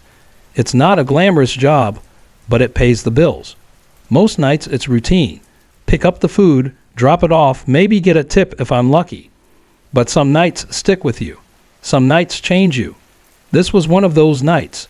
It was late October, just a few days before Halloween. The kind of night where the cold settles deep in your bones. The sky was overcast. The moon hidden behind thick clouds. A slow shift, nothing out of the ordinary, until the last call came in. Cheeseburger, fries, milkshake. Nothing weird about the order, but the address, that was different. I checked the GPS -103 Maple Street. I'd never delivered there before, and something about it tugged at my gut, though I couldn't say why. Still, I bagged the order, grabbed my jacket, and headed out. The drive got quieter the farther I went. Streetlights grew fewer, houses more spaced apart. Then I turned onto Maple Street. It was an old road, lined with towering trees whose twisted branches clawed at the sky. The houses here were relics, massive, creaky-looking things with wraparound porches and gabled roofs. But what stood out was how empty it felt. No cars, no porch lights, just dark windows watching from the shadows. Then I saw it. 103 Maple Street. The house at the very end. It looked wrong. The paint had peeled down to bare wood, the windows shattered or boarded up. The yard was overgrown, weeds pushing through cracks in the stone path. The front gate creaked as I pushed it open. Something in me said, "Leave, now." But I ignored it. I climbed the porch steps and knocked. The sound echoed through the emptiness. I waited. Nothing. I knocked again, harder this time. Still nothing. I was about to turn back when a voice, low and distant, whispered from above, "I'm coming." I looked up. In the upstairs window, a shadow stood behind the broken glass. I couldn't see a face, couldn't make out any features, just the dark outline of a figure. Relief flickered in my chest. Someone was home. I stepped back, waiting, the bag of food clutched in my hands. But no one came. Seconds passed, then a full minute. "Hello," I called. "Your food is here." Silence. I glanced at my phone.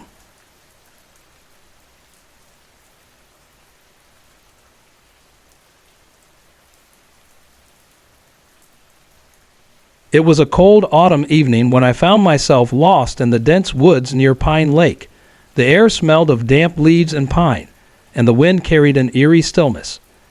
I had only wandered away from my campsite to gather some firewood, but as the trees pressed in around me, everything started to look the same. The sun had dipped below the horizon, leaving behind a sky smeared with the last traces of daylight. My flashlight flickered, its weak beam barely cutting through the growing darkness. I tried to retrace my steps, but every direction felt wrong. A creeping sense of panic clawed at my chest. The idea of spending the night alone in these woods, completely isolated, sent a chill through me that had nothing to do with the cold. I forced myself to stay calm. Think, just as I was about to move again, a twig snapped somewhere behind me. I froze. My breath hitched. Slowly, I turned, sweeping my flashlight over the trees. The beam wobbled in my unsteady grip. Nothing. Probably just a raccoon. Or at least, that's what I told myself. But the feeling of being watched was suffocating. The silence of the woods felt unnatural, pressing down on me like a heavy weight. Every rustling leaf and shifting shadow sent a jolt through my body. Then, just beyond the reach of my light, I saw something. A figure. Motionless. Watching. My throat tightened. The shape wasn't fully defined, just a dark silhouette between the trees, but I knew I wasn't alone. Then it moved. A single step forward. Deliberate. Measured. That was all it took. Instinct took over, and I ran. I didn't care about direction, only that I needed to get away. My feet pounded against the forest floor, crunching leaves, snapping twigs. But behind me, footsteps. Heavy, unhurried. It was following me. I ran harder, lungs burning, heart slamming against my ribs. The trees blurred as I pushed forward, desperate for any sign of safety. Then through the tangled branches, I saw it. A light, a faint golden glow. A cabin. I barreled toward it, nearly tripping on the uneven ground. Reaching the door, I pounded on it, voice raw with panic. "Please, open up." The door creaked open, and an old man peered out. His eyes, sharp despite his weathered face, flickered past me into the woods. Without a word, he grabbed my arm and pulled me inside, slamming the door shut. I tried to explain what I'd seen, but he simply nodded, as if he already knew. His voice was low, steady. "You're lucky you made it here," he said. "There's something out there, and once it sees you, it doesn't stop." The fire crackled in the stone hearth, casting long shadows against the wooden walls. Outside, the wind howled through the trees, but I knew it wasn't just the wind. By morning, the man, Henry, guided me back to my campsite. I thanked him, but something about the way he lingered at the edge of the woods made my stomach knot. As I turned back to my tent, I couldn't shake the feeling that something was still watching, still waiting. And I knew I had been lucky. This time.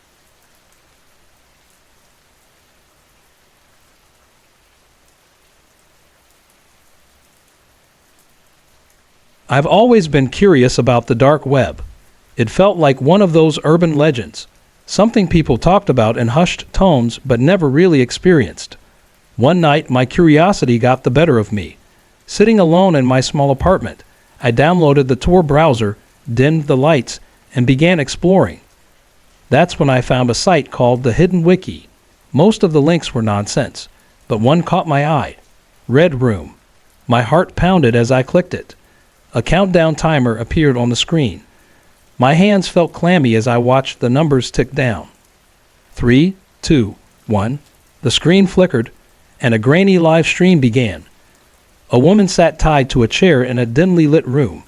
Her breathing was frantic, muffled by a cloth stuffed in her mouth. A masked figure loomed over her, silent and unmoving at first. Then they turned to face the camera, to face me. I tried to close the browser, but my cursor wouldn't move. The computer froze. My pulse hammered in my ears as a message popped up. You cannot leave now. Then the masked figure spoke. Their voice was warped, mechanical. You wanted to see the dark web. Now you're part of it. My phone buzzed. With shaking hands, I picked it up. A message from an unknown number. Watch, or it gets worse. Panic gripped me. I scrambled to unplug my router, but nothing changed. The video kept playing. The woman's muffled screams grew louder, more desperate. I grabbed my phone and called 911. My voice cracked as I tried to explain what was happening. They needed to hurry. Minutes felt like hours, but then, pounding on my door. The police stormed in. They took my computer as evidence, but the video feed had already gone black. No trace of the stream. No proof of what I had just witnessed. The officers assured me I was safe, that it was probably just a sick prank, but deep down, I knew better. That night, as I lay in bed, my phone buzzed again. One last message. You shouldn't have called them. I didn't sleep, and I still don't feel alone. I was a police officer in a small town called Silver Creek back in the 1990s. It was the kind of place where everyone knew each other, where the biggest crimes involved kids sneaking out past curfew or someone stealing a pumpkin off a neighbor's porch. But there was one night, one cold October night, that still makes my skin crawl. I was on patrol, driving along the outer edge of town where the houses got fewer, replaced by fields and patches of forest. The wind rattled through the trees, sending dry leaves skittering across the pavement. Everything was still quiet. Too quiet. That's when I saw it. An old, abandoned house at the end of Maple Hollow Road, its back door wide open. That house had been empty for years, ever since old Mrs. Jensen passed away. No one wanted it. No one dared to fix it up. There were stories. Kids whispered about weird noises and shadowy figures in the windows. I should have ignored it, but I was a cop. It was my job. I pulled over, killed the engine, and stepped out, my flashlight in hand. The second my boot crunched against the fallen leaves, I heard it. Laughter. Soft, distant, like children playing in a backyard. Giggling, whispers, the faint sound of a ball bouncing. I froze. The hair on my arms stood up. There weren't any kids out here. Swallowing my nerves, I moved closer, the house looming over me like a rotting corpse. I stepped inside, the old wooden floor groaning beneath me. The air was thick with dust and mildew, the scent of forgotten memories and decay. The laughter grew louder. I swept my flashlight across the room. Nothing but empty furniture, cobwebs, and peeling wallpaper. My gut told me to leave, but my feet carried me forward, deeper into the house. Hello? My voice echoed in the emptiness. Silence. Then, another sound. A soft creak. Upstairs. I didn't want to go up there, but I did. Each step of the staircase screamed beneath my weight, the air colder with every inch I climbed. The second I reached the top, everything went dead silent. I stood there, flashlight shaking in my hand, scanning the hallway. Nothing, just dust and empty rooms. And then I saw it. A single piece of paper, lying in the center of the hallway, yellowed with age. I bent down, picking it up with trembling fingers. It was a page from an old children's book. On it was a drawing of a police officer. The officer looked just like me. Same uniform, same badge number. I felt my stomach drop. That's when I heard it. Laughter. Louder. Closer. I ran, bolted down the stairs, my heartbeat hammering in my ears. As I reached the back door, the laughter turned into whispers. Low, giggling voices surrounding me. I didn't dare turn around. I burst outside, sprinting to my patrol car, slamming the door shut and locking it. My breath came in sharp gasps as I gripped the wheel, trying to convince myself it was all in my head. But when I looked in the rearview mirror, the door to the house was closed. I hadn't shut it. I hit the gas and never looked back. When I got back to the station, I told my partner. He laughed, said maybe some local kids were messing with me. But I know what I heard, what I saw, and I never went back. If you ever find yourself in Silver Creek, do yourself a favor. Stay away from the old Jensen house. Some doors, once opened, should never be revisited. My name is Ethan, and I live in a quiet little town where not much happens. Life here is slow, predictable, the kind of place where you recognize every face and know exactly what to expect. Or at least, that's what I thought. It was a warm autumn afternoon when I decided to repaint my old Ford truck. The red paint had long faded, leaving behind a dull, rust-speckled shell. I set up my supplies in the driveway, laid out the tarp, and got to work, the scent of paint filling the crisp air. That's when I felt it, a strange sensation, like someone was watching me. I paused, glanced around, but the street was empty. The only sounds were the occasional rustle of dry leaves scraping against the pavement and the distant hum of a lawnmower. Shaking off the unease, I dipped my brush back into the can and continued painting. Then a voice, soft, almost a whisper. "Hello." I turned sharply. A woman stood at the edge of my driveway, dressed in a long, outdated dress, the kind you'd see in old photographs. She had sad eyes, dark and heavy, like she was carrying a lifetime of sorrow. Hello," I said, feeling a shiver crawl up my spine. "Can I help you with something?" The woman tilted her head slightly, offering a faint, almost nostalgic smile. "I used to live here," she murmured. "A long time ago." I hesitated. "That's interesting," I replied, forcing a polite tone. "Would you like to sit down? Talk about it?" She nodded, taking a small step forward. I turned toward the porch to grab a chair. When I looked back, she was gone. I spun around, scanning the yard, the street. Nothing. It was like she had vanished into thin air. A cold wave of unease washed over me. I tried to convince myself I had imagined it. Maybe the heat was getting to me. But deep down, I knew better. That night, I couldn't shake the feeling that something wasn't right. I kept replaying the moment over and over. Who was she? And why did she disappear like that? The next morning, curiosity got the better of me. I went to the town library, hoping to dig up some history on my house. The librarian, an older woman with wire-rimmed glasses, studied me for a moment before handing me a dusty newspaper clipping. The headline sent a chill down my spine. Local woman killed in tragic hit-and-run accident. 35 years ago. The article told the story of Mary Whitaker, a young woman who had been struck and killed just outside my house one October evening. Her family had moved away shortly after her death, leaving the home abandoned for years before it was eventually sold. The description of Mary matched the woman I had seen exactly. I swallowed hard, my hands trembling as I set the newspaper down. That night, I sat by the window, keeping an eye on the driveway. I told myself I was being ridiculous, but I had to know if she would return. Midnight struck. The street was silent. Then I saw her, standing by my truck, just like before. I bolted outside, determined to get answers.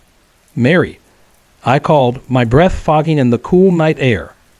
She turned to me, her eyes glistening. "I'm so lonely," she whispered. "I can't find peace." My heart pounded. "Why are you still here?" I asked gently. "What do you need?" Mary's gaze drifted to the house. "My family. They left without me," she said, her voice barely audible. I never got to say goodbye. A lump formed in my throat. "Mary, they're gone now," I said, my voice soft. "You don't have to stay here anymore." She smiled, sad, yet relieved. "Thank you," she whispered. And then she faded, vanished like mist dissolving in the morning sun. For the first time in days, the air felt lighter. The weight in my chest eased. The next day, I finished painting the truck. The red gleamed in the sunlight, fresh and new. Yet as I packed up my supplies, something on the porch caught my eye. A bouquet of white lilies. They hadn't been there before. I picked them up, my fingers brushing against a small note tucked beneath the petals. The paper was old, slightly yellowed, and in delicate, cursive handwriting it read, "Thank you." A shiver ran down my spine, but this time it wasn't fear. It was something else, a quiet, peaceful understanding. Mary was finally at rest, and in some strange way, so was I. I grew up in a small town called Willow Creek, the kind of place where everybody knows everybody, and secrets don't stay buried for long. Bob Jones was our local reporter, an old-school journalist with a knack for getting in people's business. He had an annoying habit of flicking people's ears to get their attention. It didn't matter if you were in the middle of a conversation or minding your own business. If Bob wanted you to listen, you got the flick. It was irritating, sure, but Bob had been around forever. He was woven into the town's fabric, just another quirk of Willow Creek. Then, one day, Bob died. Lung cancer, they said. It was sudden, and despite his many annoyances, it hit the town hard. He had been one of us. His funeral was packed, with people swapping stories about his relentless reporting, his obsession with breaking a story first, and of course that damn ear flick. But just because Bob was dead didn't mean he was gone. It started with Tim, who ran the local bakery. He was driving home one night when he saw Bob standing at the scene of a car wreck on Oak Street, just standing there, watching. Tim swore it was him. Same tweed jacket, same slicked back hair. Only everyone knew Bob had been buried 2 weeks earlier. I laughed it off when Tim told me. Probably stress, I thought. Maybe a trick of the headlights. But then came the other stories. Mrs. Thompson, the librarian, claimed she saw Bob near the old library the night it burned down. She said he was standing across the street, staring at the flames. Jenny from the diner swore she saw him after the gas station robbery, lingering by the pumps like he was covering the story from beyond the grave. It became the talk of the town. Bob's ghost was making the rounds, still chasing headlines. The police dismissed it at first, chalking it up to small-town hysteria. But then Officer Daniels saw him, and that changed everything. Daniels was a no-nonsense guy. He didn't believe in ghost stories. But one night, while brushing his teeth, he caught a glimpse of something in the mirror. Behind him, in the dim light, stood Bob. His face was gaunt, his skin gray. Daniel spun around, but there was no one there. Then he felt it. A flick on his ear. He nearly tore the bathroom door off its hinges getting out of there. Word spread fast after that. People started feeling it too, an invisible flick on the ear when they were alone. A warning. A reminder. And the sightings kept getting worse. Bob's ghost didn't stay the same. Over time, he started to look wrong. His skin sagged like it was rotting. His clothes grew filthy. His eyes sank deeper into his skull. The more people saw him, the worse he got. Then, one night, I saw him myself. I was driving home after a late shift at the factory. Fog clung to the road, and the town was silent. I turned a corner, and there he was, standing in the middle of the street. Bob. Only, He wasn't just standing anymore. His mouth moved like he was trying to speak, but no sound came out. His eyes were sunken hollows, his face as pale as the dead. And then I felt it. A flick on my ear. I floored it, tore through the empty streets, my heart pounding, my body covered in a cold sweat. The next morning, I told my friend Sarah. She went pale and admitted she'd felt it too, just a few nights before. Maybe he's trying to tell us something, she whispered. We never figured it out. The town stopped talking about Bob after a while, but that didn't make him go away.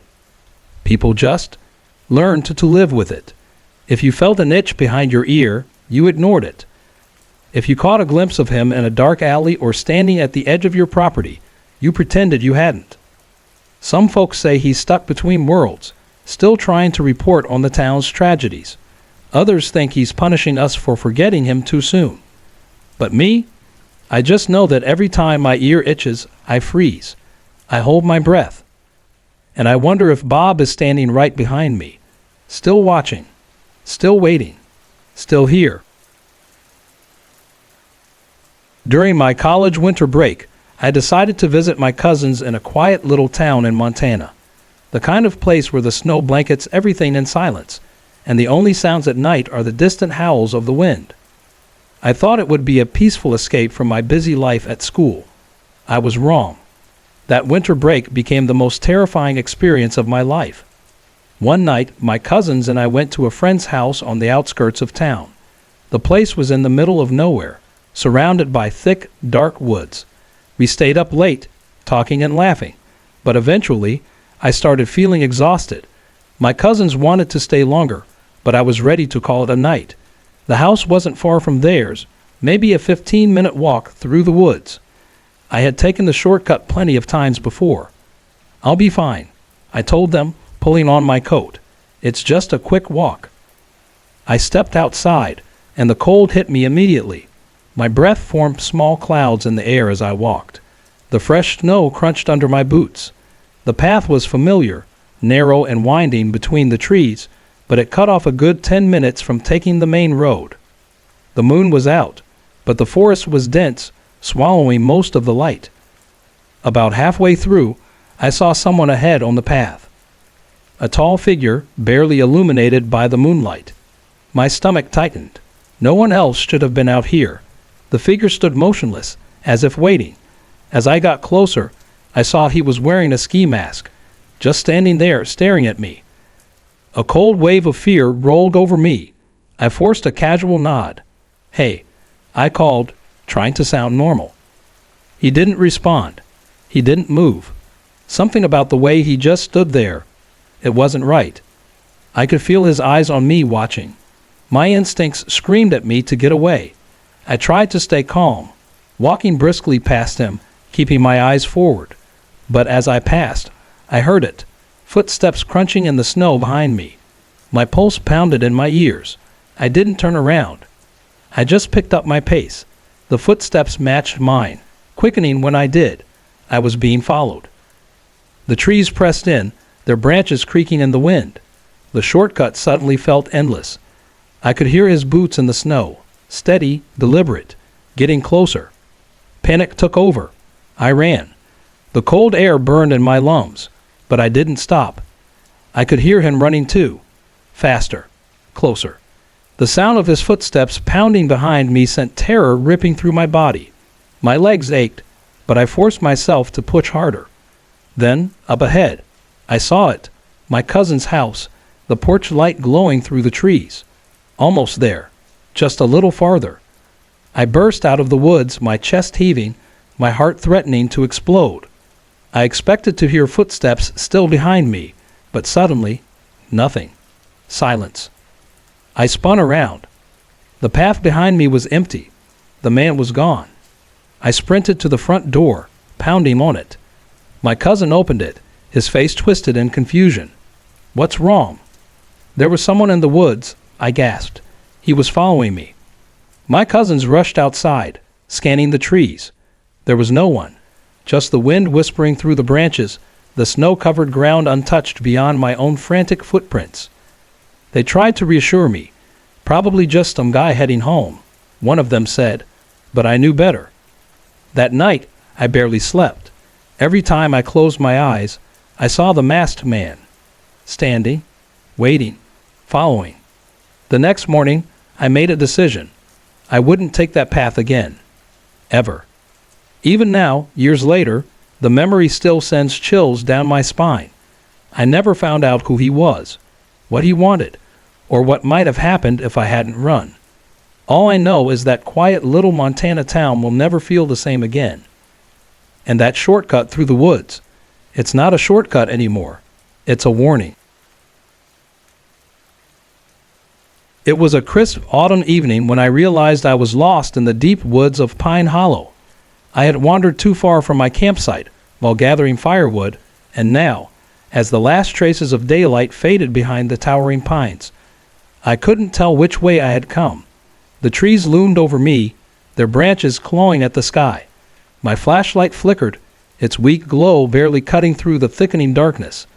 I was alone, and I could feel it. Something was watching me. I swallowed hard, trying to steady my breathing. Stay calm. That's what they always say when you're lost, right? Panic is the real killer. But as I turned to retrace my steps, I realized I had no idea where I was. Every path looked the same, every tree an identical silhouette against the dark. The night was closing in fast, and the air had a biting chill. Then I heard it. A twig snapped behind me. I froze, gripping my flashlight so tightly my fingers ached. Slowly, I turned, shining the beam in the direction of the noise. The underbrush was still unmoving. Probably just an animal, I told myself. But then, the feeling crept over me again, that heavy, oppressive sensation of being watched. My pulse pounded in my ears. I took a shaky step forward, and that's when I saw it. A shadow, standing motionless among the trees. I sucked in a breath, my entire body locking up. It wasn't my imagination. The figure was real. A shape darker than the night itself, just standing there, watching. A sudden surge of fear took over, and I bolted. Branches lashed at my arms as I tore through the trees, my boots crunching over dead leaves and brittle twigs. My flashlight bounced wildly in my grip, casting frantic beams of light ahead. But no matter how fast I ran, I could hear it. Footsteps. Heavy, deliberate, and unrelenting, following me. I didn't dare look back. My lungs burned, my legs screamed in protest, but I pushed forward, desperate to escape. The forest was a maze, every direction an endless stretch of darkness. Then through the trees, I saw it, a dim glow in the distance. A cabin. Hope surged through me, and I sprinted toward it. The warm light from its single window was the only sign of salvation in the suffocating dark. I stumbled up the porch steps and pounded on the door. "Please, someone help me," I gasped. The door creaked open, revealing an old man with sharp, intelligent eyes.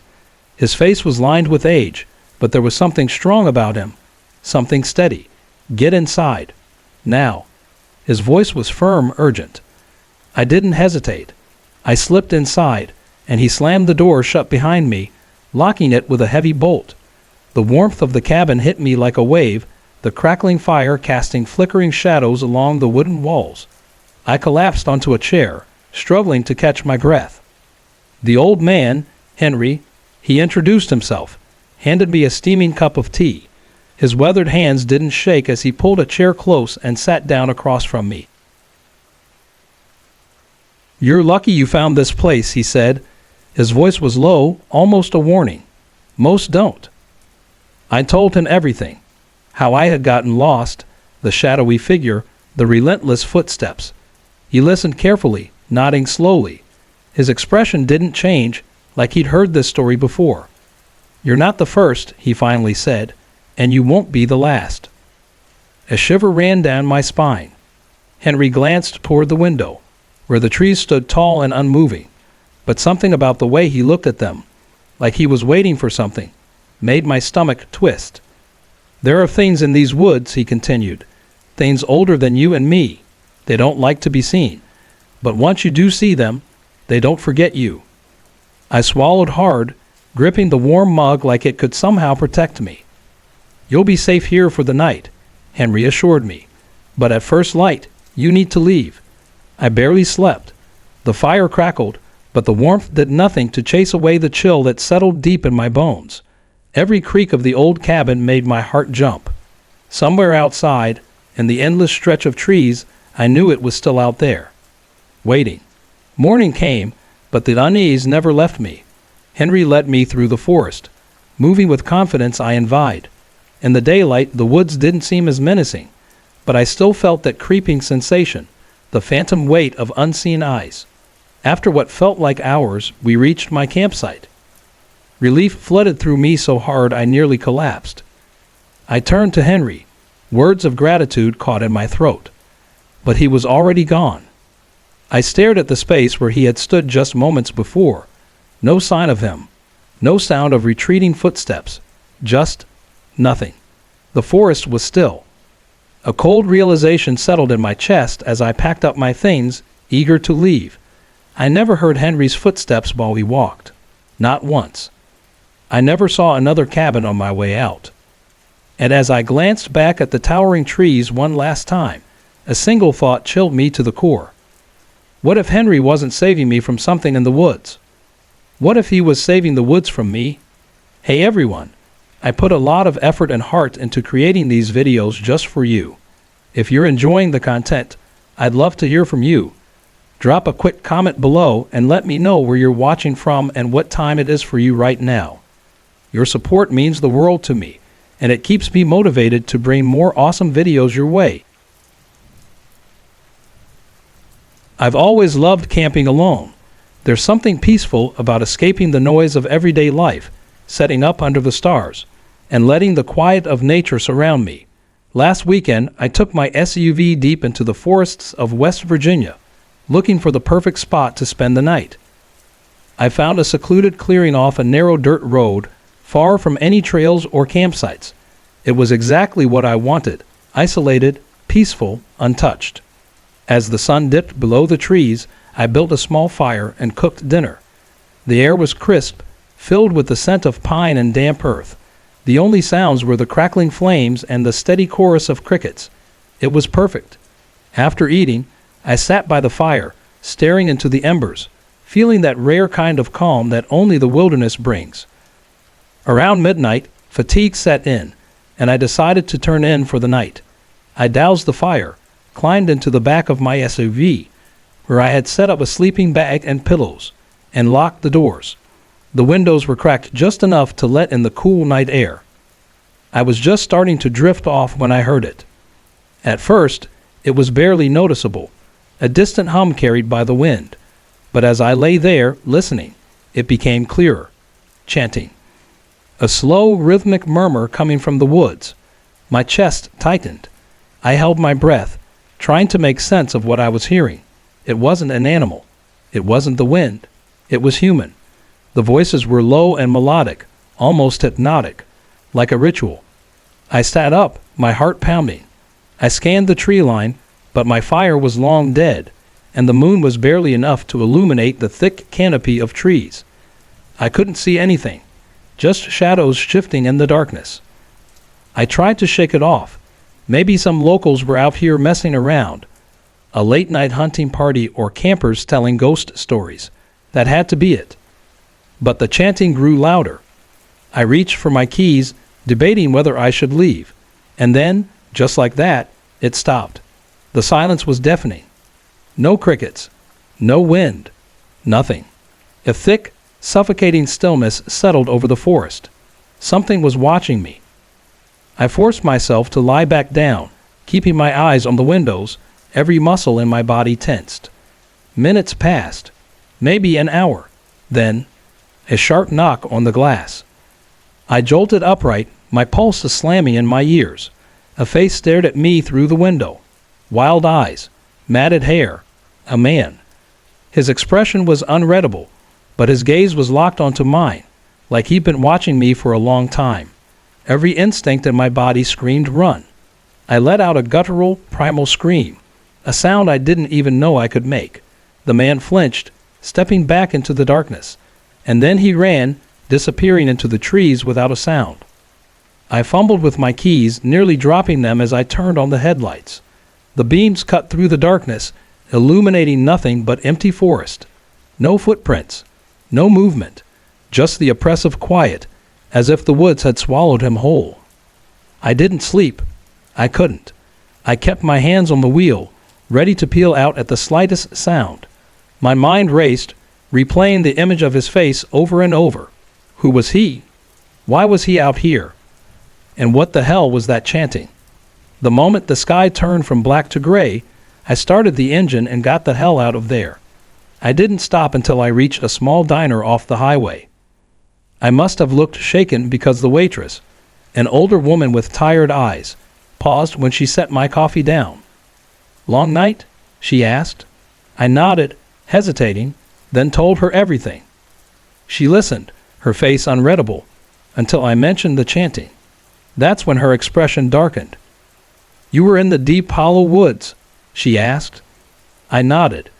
She exhaled sharply, glancing around like she was making sure no one else could hear. Then she leaned in. "You're not the first." A chill crept up my spine. People hear things out there, see things, always at night. Some say it's a cult, some say it's older than that. She hesitated, lowering her voice. "I don't know what you saw, but if I were you, I wouldn't go back." I didn't need to be told twice. I left the diner and drove home, but the experience hasn't left me. Every time I close my eyes, I see that face in the window. Every time the wind picks up at night, I think I hear that chanting. And sometimes, just for a second, I get the feeling that something followed me home. Something that still watches, still waits, because some places are meant to be left alone. My name is Jake, and I've always been a city guy. But sometimes, the constant hum of traffic, the glow of streetlights, and the never-ending noise get to me. One weekend, I decided to escape. Just me, nature, and absolute silence. I found a secluded cabin online, nestled deep in the woods of northern Pennsylvania. It was old, isolated, and had no Wi-Fi. Exactly what I thought I needed. The moment I arrived, a strange feeling settled in my chest. The cabin stood alone among towering pines, its wooden porch sagging slightly, the brick chimney crumbling at the edges. There were no neighbors, no distant highway sounds, just the whisper of wind through the trees. It was peaceful, yet too quiet. I shook off the unease and settled in. The first night was uneventful. I made a simple dinner on the old gas stove, read a few chapters of a book by the fireplace, and fell asleep to the soft crackling of the dying flames. But the second night, that's when things changed. I was reading again, curled up by the fire, when I heard it, faint but distinct. Footsteps, crunching leaves. I froze, my heart thudding. The sound stopped as soon as I put my book down. I strained to listen, but there was nothing. Probably an animal, I told myself. A deer, maybe. Later that night, as I lay in bed, the footsteps returned. Slow, deliberate, circling the cabin. My stomach twisted. That wasn't an animal. The steps were too heavy too human. I held my breath, hoping it was just my imagination. But when I peeked out the window, all I saw was darkness pressing against the glass. Morning brought a false sense of relief. I convinced myself I was overreacting and went for a hike. The sun filtering through the trees, the scent of damp earth, it all helped clear my mind. I followed a small creek for a while, letting the gentle rush of water soothe me. By the time I got back to the cabin, the sun was dipping below the trees, casting long, eerie shadows across the porch. That night, the footsteps returned. Louder. Closer. The porch creaked under the weight of something, or someone. My pulse pounded. I grabbed the flashlight from the kitchen drawer and took a deep breath before pulling open the door. Nothing. The beam of light cut through the dark, illuminating the empty porch and the dense tree line beyond. The night air was cold against my skin, the silence pressing against my ears. I stepped off the porch, scanning the woods, feeling my chest tighten with every passing second. And then, I saw it. A figure stood at the edge of the trees, just beyond the flashlight's reach, motionless, watching. I couldn't move. My breath came in short gasps, my fingers tightening around the flashlight. The figure was tall, its shape barely distinguishable against the darkness. I swallowed hard, took a shaky step back, and it disappeared. Not like someone running off into the woods. No sound, no movement, just gone. I bolted inside, slamming the door shut and locking every bolt.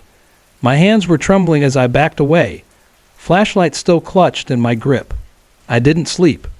I sat by the window waiting, watching, but nothing else happened. At dawn, I packed my bags.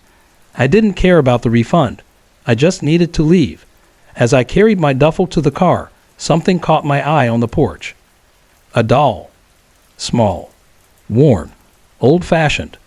It lay on its side, its tiny porcelain face cracked, its black eyes staring lifelessly.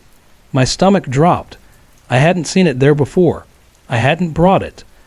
Someone, or something, had left it. I didn't touch it. I didn't hesitate. I threw my bag into the car, started the engine, and drove without looking back. I never told anyone what happened. Not really. I convinced myself it was my imagination, that there was a reasonable explanation for everything.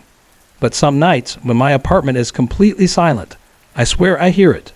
Soft, faint, footsteps, right outside my bedroom door.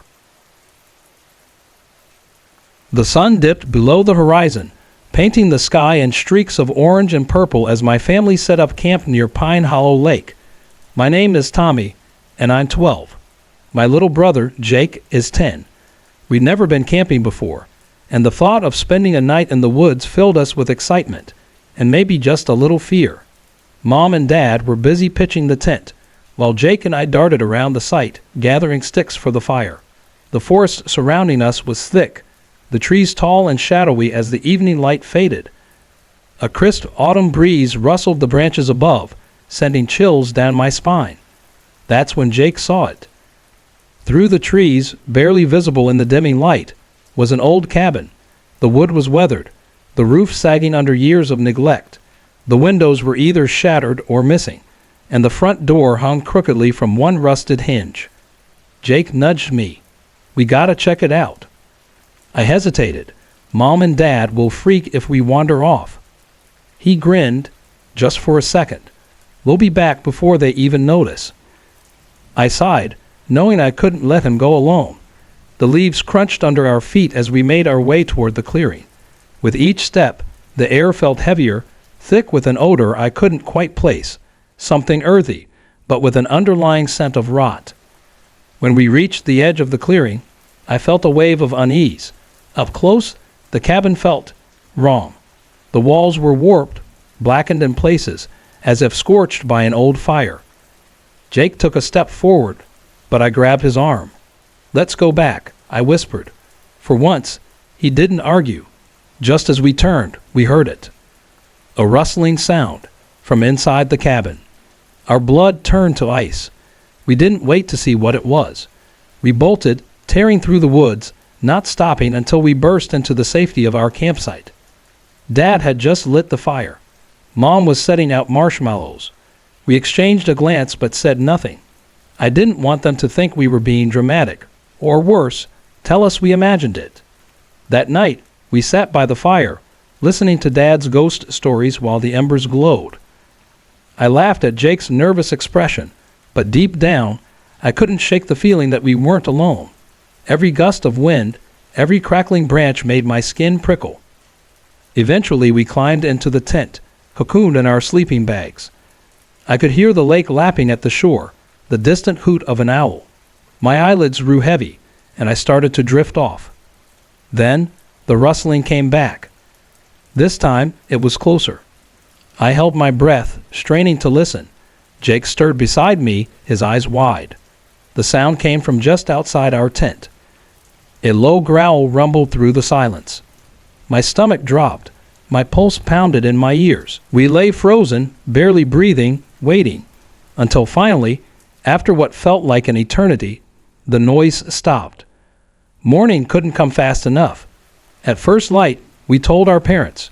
Dad brushed it off, saying it was probably a raccoon, but something about the way he avoided our eyes made me think he wasn't so sure. Jake and I decided to go back to the cabin, this time in daylight.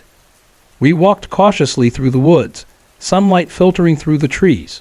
The morning air was crisp, but the unease in my chest remained. Then I saw them. Footprints. Large, deep, leading straight to the cabin's entrance. Jake and I exchanged a glance. We stepped closer. The door, which had been barely hanging on the night before, was now wide open. A slow, agonizing creak echoed from inside. I swallowed hard, peering into the darkness. Inside was a single bed, covered in a filthy, tattered blanket. A wooden table stood beside it, and on top of it, a knife. Not just any knife, a long, hunting blade, its surface slick with something dark and dried. My breath hitched. Jake took a step back. Then, a shadow moved. Before we could react, the doorway was filled with a towering figure. An old man. His clothes were ragged, his gray hair tangled, his eyes, dark and empty, locked onto ours. In his hand, he gripped a knife, a much larger one. "What are you kids doing in my house?" he rasped, stepping toward us. Jake let out a strangled squeak. My mind screamed at me to move, but my legs wouldn't obey. The man's lips curled into something between a grin and a snarl. "You shouldn't be here." That snapped me out of my daze. "Run." We bolted, lungs burning, feet pounding against the dirt. The whole time, I expected to feel his hand grab my shirt, to hear him snarling behind us, but I didn't dare look back. We didn't stop until we crashed into the campsite, gasping for air. Mom and Dad saw our faces and immediately knew something was wrong. Through shaky breaths, we told them everything. Dad didn't hesitate. He grabbed his phone and called the cops. When the officers arrived, they ordered us to stay put as they headed toward the cabin. The wait was agonizing. Every second felt like a lifetime. Finally, they returned, with the man in cuffs. His face was twisted with rage, but there was something else in his eyes too. Defeat. One officer knelt in front of us. "That man's been wanted for a long time. He's done some terrible things. You boys got lucky." We left the woods that day. As Dad drove, I stared out the window, watching the trees blur past. Camping wasn't an adventure anymore. It was a reminder. A reminder that sometimes the scariest things aren't ghosts or monsters. They're real, and they're watching. I'd always loved the idea of adventure, so when my best friend Jake dared me to spend the night alone in the abandoned cabin deep in Silver Pines, I didn't hesitate. The place had a reputation. Stories of missing hikers, strange noises, and ghostly figures lurking in the woods. It was the kind of thing that made my skin crawl, but I figured it was all just campfire talk. I packed light, a flashlight, some food, a blanket, and my phone, though I knew there'd be no signal out there. As the sun dipped below the tree line, I set off. The forest was peaceful at first. The air was crisp, carrying the scent of damp earth and pine. Birds chirped in the distance, and for a moment, it felt like any other evening. But as I neared the cabin, the woods fell unnaturally silent. No wind, no insects, nothing. Just an eerie stillness that made my skin prickle. The cabin sat in a small clearing, its roof sagging under years of neglect. The windows were cracked, the wooden boards warped with age. As I stepped onto the porch, the wood groaned beneath my feet. The door wasn't locked. It barely even hung on its hinges. I pushed it open, and a thick wave of dust and musty air hit me. Inside, the single-room cabin was exactly what I expected. Old, broken-down furniture, a rusted wood stove in the corner, and a rotting mattress on the floor. The walls were covered in deep scratches, long, uneven gouges that didn't look like they came from any animal. I tried to shake off the unease and set up for the night. I placed my lantern on the floor, its dim glow casting long shadows across the room. As I walked around, I found an old hunting knife in a drawer, its blade rusted but still sharp. I set it beside me, just in case. As darkness settled in, the sounds outside grew louder. The occasional snap of a branch, the distant hoot of an owl, just normal nighttime noises, until I heard the thud. Something had landed on the roof. I froze, my breath caught in my throat. Probably just a raccoon, I told myself. Just an animal. But then came another noise, something much worse. A whisper. It was faint, like a breeze slipping through the cracks in the walls. I couldn't make out words, but it was there, coming from the far corner of the cabin. I grabbed my flashlight and shined it toward the sound. Nothing. Just the empty room and the broken furniture. I forced myself to lie down, pulling the blanket over me. I wasn't going to let my imagination get the best of me, but the feeling that I wasn't alone wouldn't go away. Then, footsteps. Slow, deliberate, crunching against the forest floor just outside the door. I gripped the knife, my pulse hammering in my ears. The footsteps stopped just outside the cabin. The silence stretched on, thick and suffocating. Then, the door creaked open. I shone my flashlight toward it, expecting to see some wild animal. But there was nothing. No wind. No movement. Just the open door and the cold air rushing in. Then I saw it. A shadow stood just beyond the doorway, tall, thin, and unmoving. It had no distinct features, just a hollow, shifting darkness, like it wasn't fully there. But its eyes, those were real. 2 pinpricks of pale light staring directly at me. I couldn't move, couldn't speak. My body refused to listen to me. The figure stepped inside. It moved slowly, deliberately, the weight of its presence pressing down on my chest. As it neared the glow of my lantern, I could finally see its face. It wasn't human. Its skin was stretched too tightly over its skull, its lips pulled into an unnatural grin.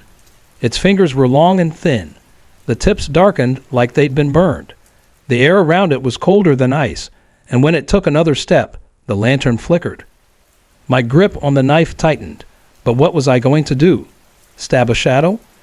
The thing took another step, reaching out one of its skeletal hands. It was just inches from my face when I finally found my voice. "Who are you?" I whispered, my breath visible in the freezing air.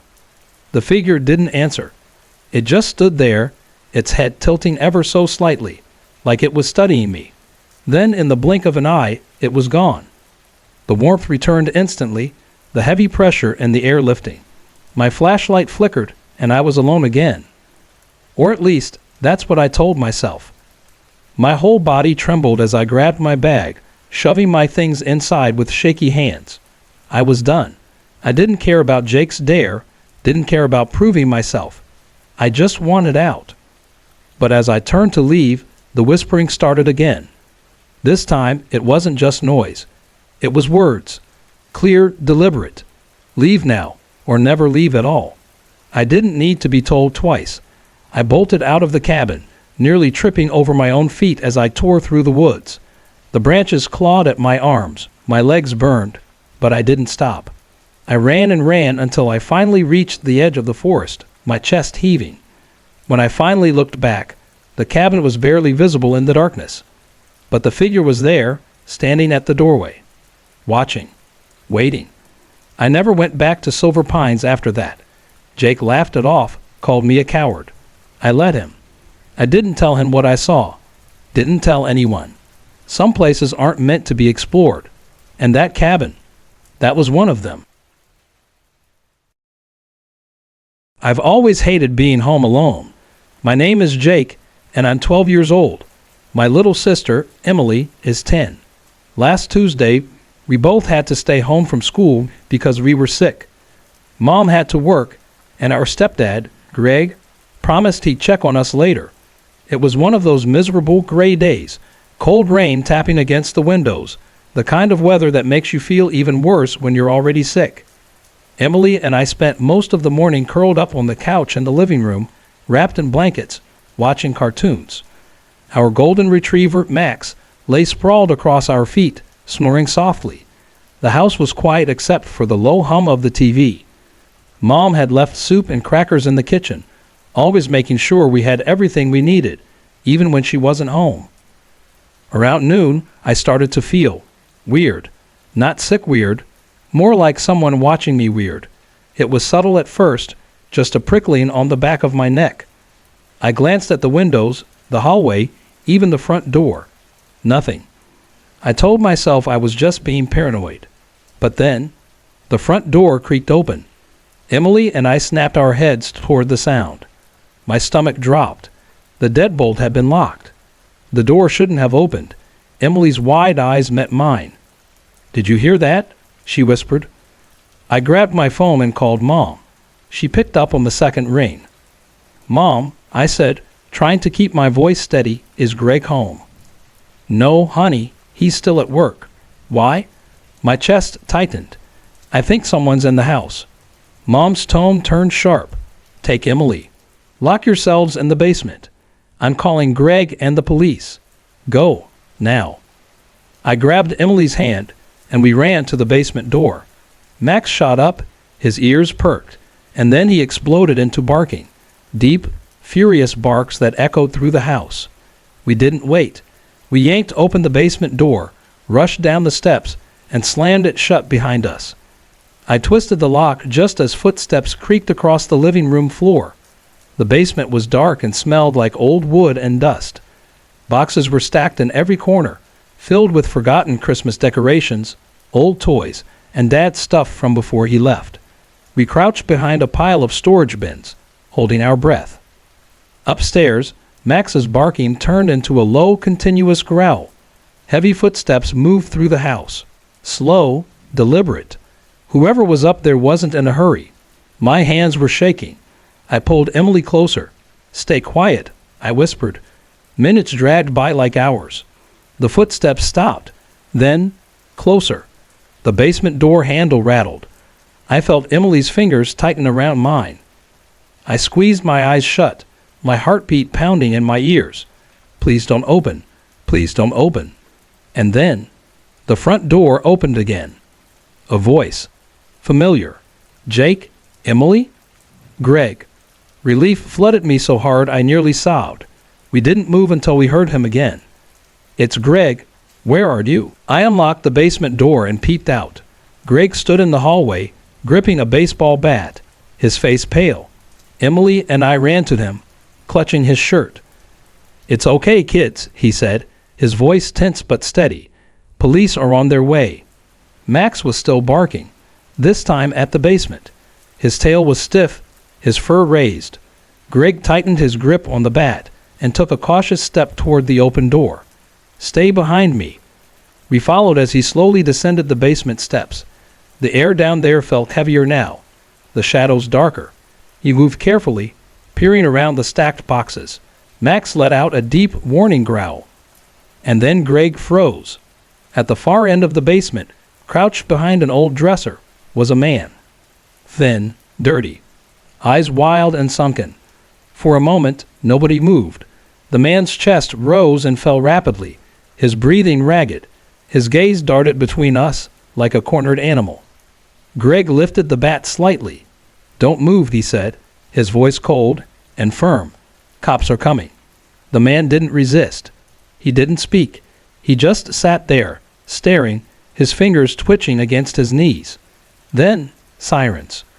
Within seconds, flashing red and blue lights washed over the walls as officers stormed into the house. They took the man into custody, cuffing him without a fight. He barely reacted. The police swept the house, making sure he was alone. When they were done questioning us, one of the officers knelt down and met my eye. "You did the right thing, calling your mom and hiding," he said. "Smart move, kid." Mom arrived soon after. She ran to us, pulling us into a tight hug, whispering how proud she was. The cops never found out what the man wanted. No forced entry, no stolen items. Just him, hiding in our basement. One officer said he was probably a drifter, looking for a place to stay. But that doesn't explain everything. Like how he knew we were home. Or why he hadn't run when Greg came in. Or why, when the police pulled him out of the basement, he was grinning. I don't know what scared me more, that he had been in our house. Or that maybe, just maybe, he wasn't planning on leaving. Sorry to interrupt. If you're enjoying the story, let me know in the comments and tell me where you're watching from. Don't forget to like and subscribe for more. Last Friday night was supposed to be just another quiet evening. My parents had plans to go to a dinner party, which meant they hired a babysitter to watch over me. Her name was Emma, a teenager from down the street. I liked Emma. She was fun, always brought cool snacks, and never treated me like a little kid. That night we planned to watch movies and eat popcorn. At around 7:00 p.m., my parents gave Emma the emergency contacts, kissed me goodbye, and left. The house felt different after the door shut. Quieter, almost too quiet. We settled into the couch, watching one of my favorite cartoons. The smell of buttered popcorn filled the air, making everything feel warm and normal. But then, there was a knock at the door. At first, I thought maybe my parents had forgotten something. Maybe they had come back with a surprise for me. Emma got up. "Stay here," she said. I listened as she walked to the door. She didn't open it right away. Instead, I heard her voice, slightly cautious. "Who is it?" A deep voice answered, "Pizza delivery. Got an order for this address." My stomach sank. We didn't order pizza. I peeked around the couch, watching as Emma hesitated. She cracked the door just a little, just enough to see. Two men stood on the porch, both wearing old baseball caps, their faces shadowed. One of them held a large pizza box. Emma frowned. "We didn't order a pizza." The man holding the box shifted slightly. "This is the address we got. Someone must have called." Emma didn't budge. "What name is on the order?" The two men exchanged a glance. It was subtle, but I saw it, like they hadn't expected her to ask that. "Oh, no name," the other man said, "just the address." That made no sense. Every pizza place asks for a name. Emma's face hardened. "Hang on. I'll call Tony's Pizza and check." She shut the door and locked it. I watched as she grabbed her phone and pretended to dial.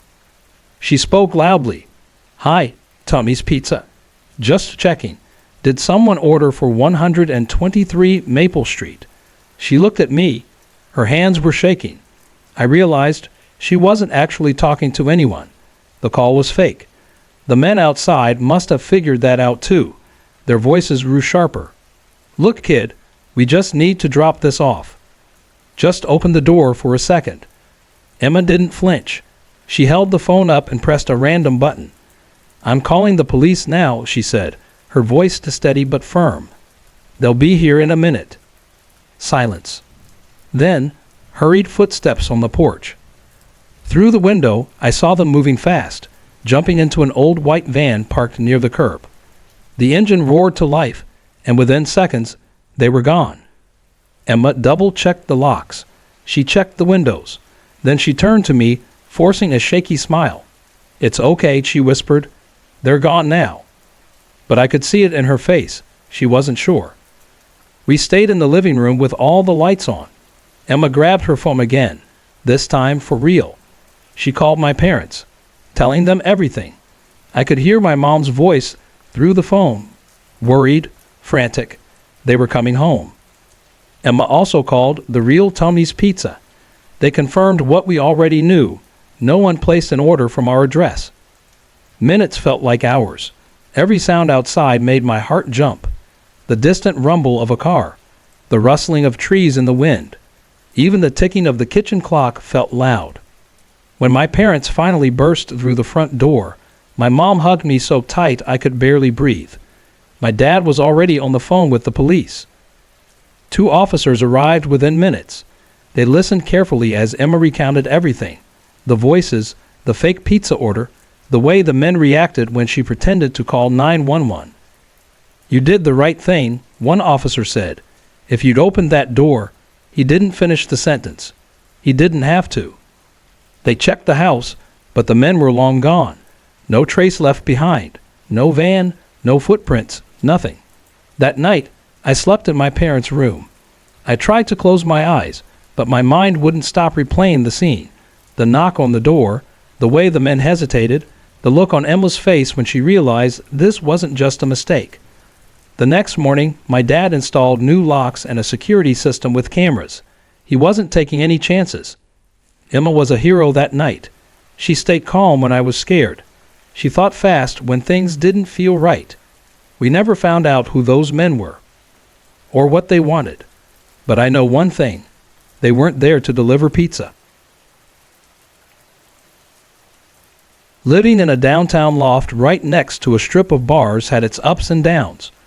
On most nights, I'd hear the usual chaos, drunk laughter, shouting matches, the occasional sound of a bottle smashing on the pavement. It was all part of the experience, but sometimes it put me on edge. My unit was on the ground floor, with big windows that overlooked the street. The building had decent security, but I always worried that some wasted stranger might stumble into the wrong place. One Friday night, exhausted from a long week, I decided to turn in early. I curled up under my blankets, hoping to drown out the usual city noise and actually get some sleep for once. But just past midnight, I woke up to something off. At first, I thought I was dreaming, but as I blinked awake, my ears tuned in to the sound of faint violin music drifting in from the living room. My stomach tightened. I held my breath, straining to listen. Beneath the eerie melody, I could hear voices, low, whispering, speaking in a language I didn't recognize. It wasn't the usual drunk chatter from the street. It sounded like it was coming from inside my apartment. My pulse hammered in my ears. I reached for my phone on the nightstand, but my fingers fumbled, and it tumbled to the floor. The thump felt deafening in the silence that followed. The whispers stopped. The violin music cut out. The air in the room felt suddenly heavier, thicker, as if the walls themselves were pressing in. I slid out of bed as quietly as I could and crept toward my closet. It was stupid, I knew. Hiding wasn't going to help if someone had broken in. But in that moment, I didn't care. I just needed to disappear. I eased the closet door shut and crouched in the dark, barely daring to breathe. Seconds crawled by, then minutes. The only sound was my own pulse, thudding like a drum. And then, a faint click. My breath caught in my throat. It was coming from the living room. I squeezed my eyes shut, wishing I could disappear. I tried to convince myself it was all in my head. Maybe it was some weird echo from outside, or maybe my half-asleep brain had twisted normal city noises into something sinister. Then came the knock. I nearly screamed. It wasn't loud or aggressive, just a single sharp knock on my front door. I stayed frozen. Another knock. Who the hell would be at my door at this hour? I forced myself to move, inching toward the closet door. Slowly, I pushed it open and crept toward the peephole, every step sending a fresh wave of panic through my veins. I peeped outside. It was my neighbor, Mark. He stood in the hallway, looking awkward, his hands shoved into the pockets of his hoodie. Still rattled, I unlocked the door but kept the chain on, opening it just a crack. "Mark?" My voice barely worked. "What's going on?" His expression was sheepish. Hey, sorry to bother you. I think I might have accidentally connected to your speakers." My brain short-circuited. "What?" Mark shifted uncomfortably. "So, I'm editing a horror film for a project. I got this new wireless speaker system, and I think it picked up your speakers instead of mine." I blinked at him. "I've been playing around with sound effects," he continued. "Some creepy violin music, whispers, stuff like that. I had no idea it was coming through your place instead of mine." Relief hit me so hard I actually laughed. The kind of laugh that happens when your body has no idea what else to do. My knees felt weak. I had been hiding in my closet over a damn Bluetooth error. Mark winced.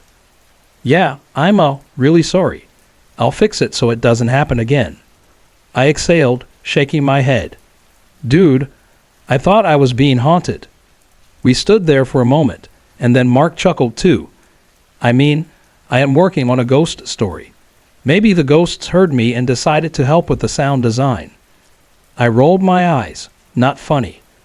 Mark apologized again, and before he left, he told me a little about the horror film he was working on. He was trying to perfect a scene that involved eerie voices and unsettling violin music, exactly what I'd been hearing. After he left, I locked the door, double-checked it, then made myself a cup of tea to calm my nerves. I sat on my couch, still shaking slightly, but laughing at myself. I had let my imagination run wild, thinking I was about to be the next victim in some urban legend, when in reality, it was just a technical mix-up.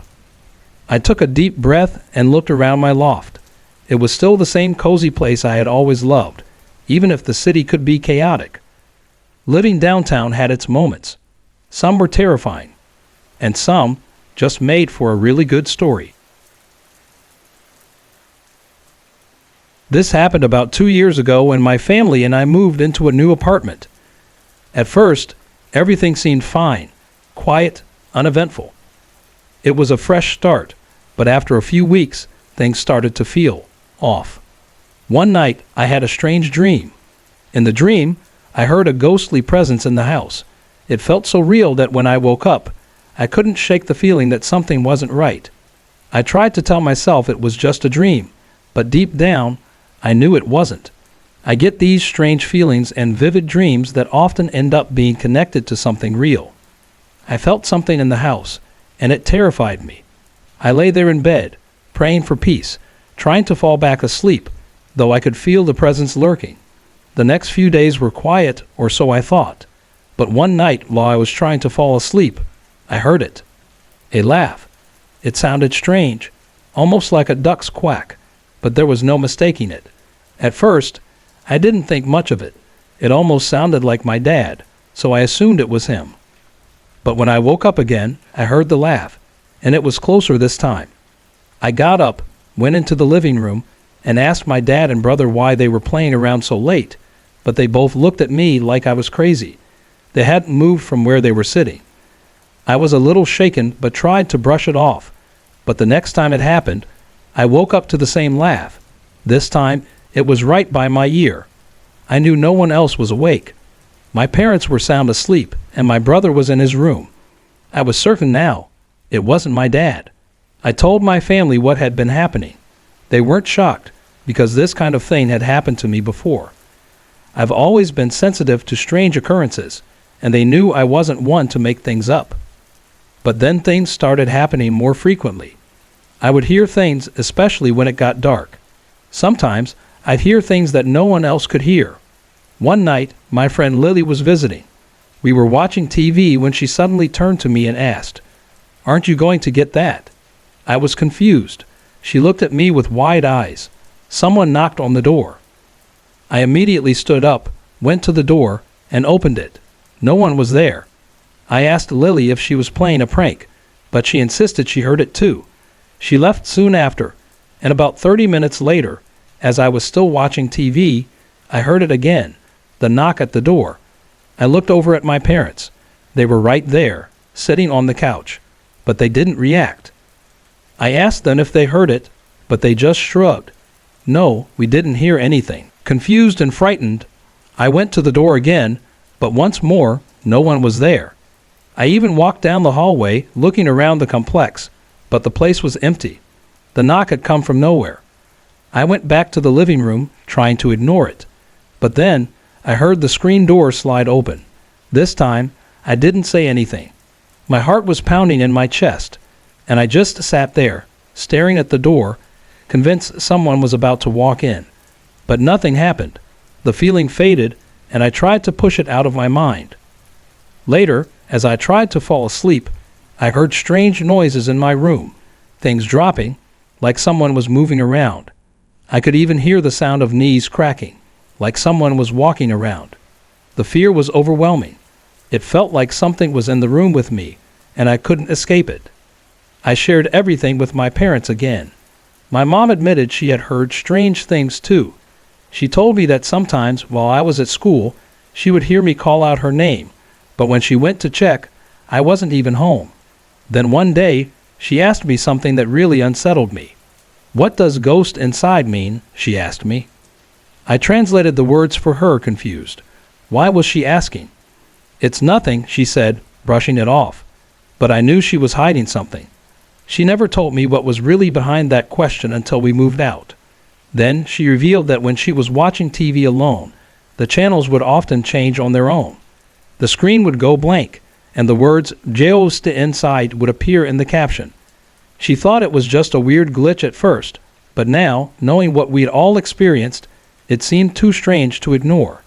The TV would sometimes turn off and on by itself, and I'd hear strange voices, not from the shows I was watching, but random words or phrases that didn't belong. At first, we thought maybe the TV was just malfunctioning. But even now, years later, the TV works perfectly fine. The stress and fear wore on me, and I began to feel depressed. The constant unease made everything feel wrong, and I started to wonder if I was losing my mind. Then I found out that it wasn't just my family who had heard and felt strange things in the apartment. I ran into a few friends who had lived there before us. They told me they'd experienced the same things, hearing strange noises, seeing things out of the corner of their eyes. It was like the apartment itself was cursed.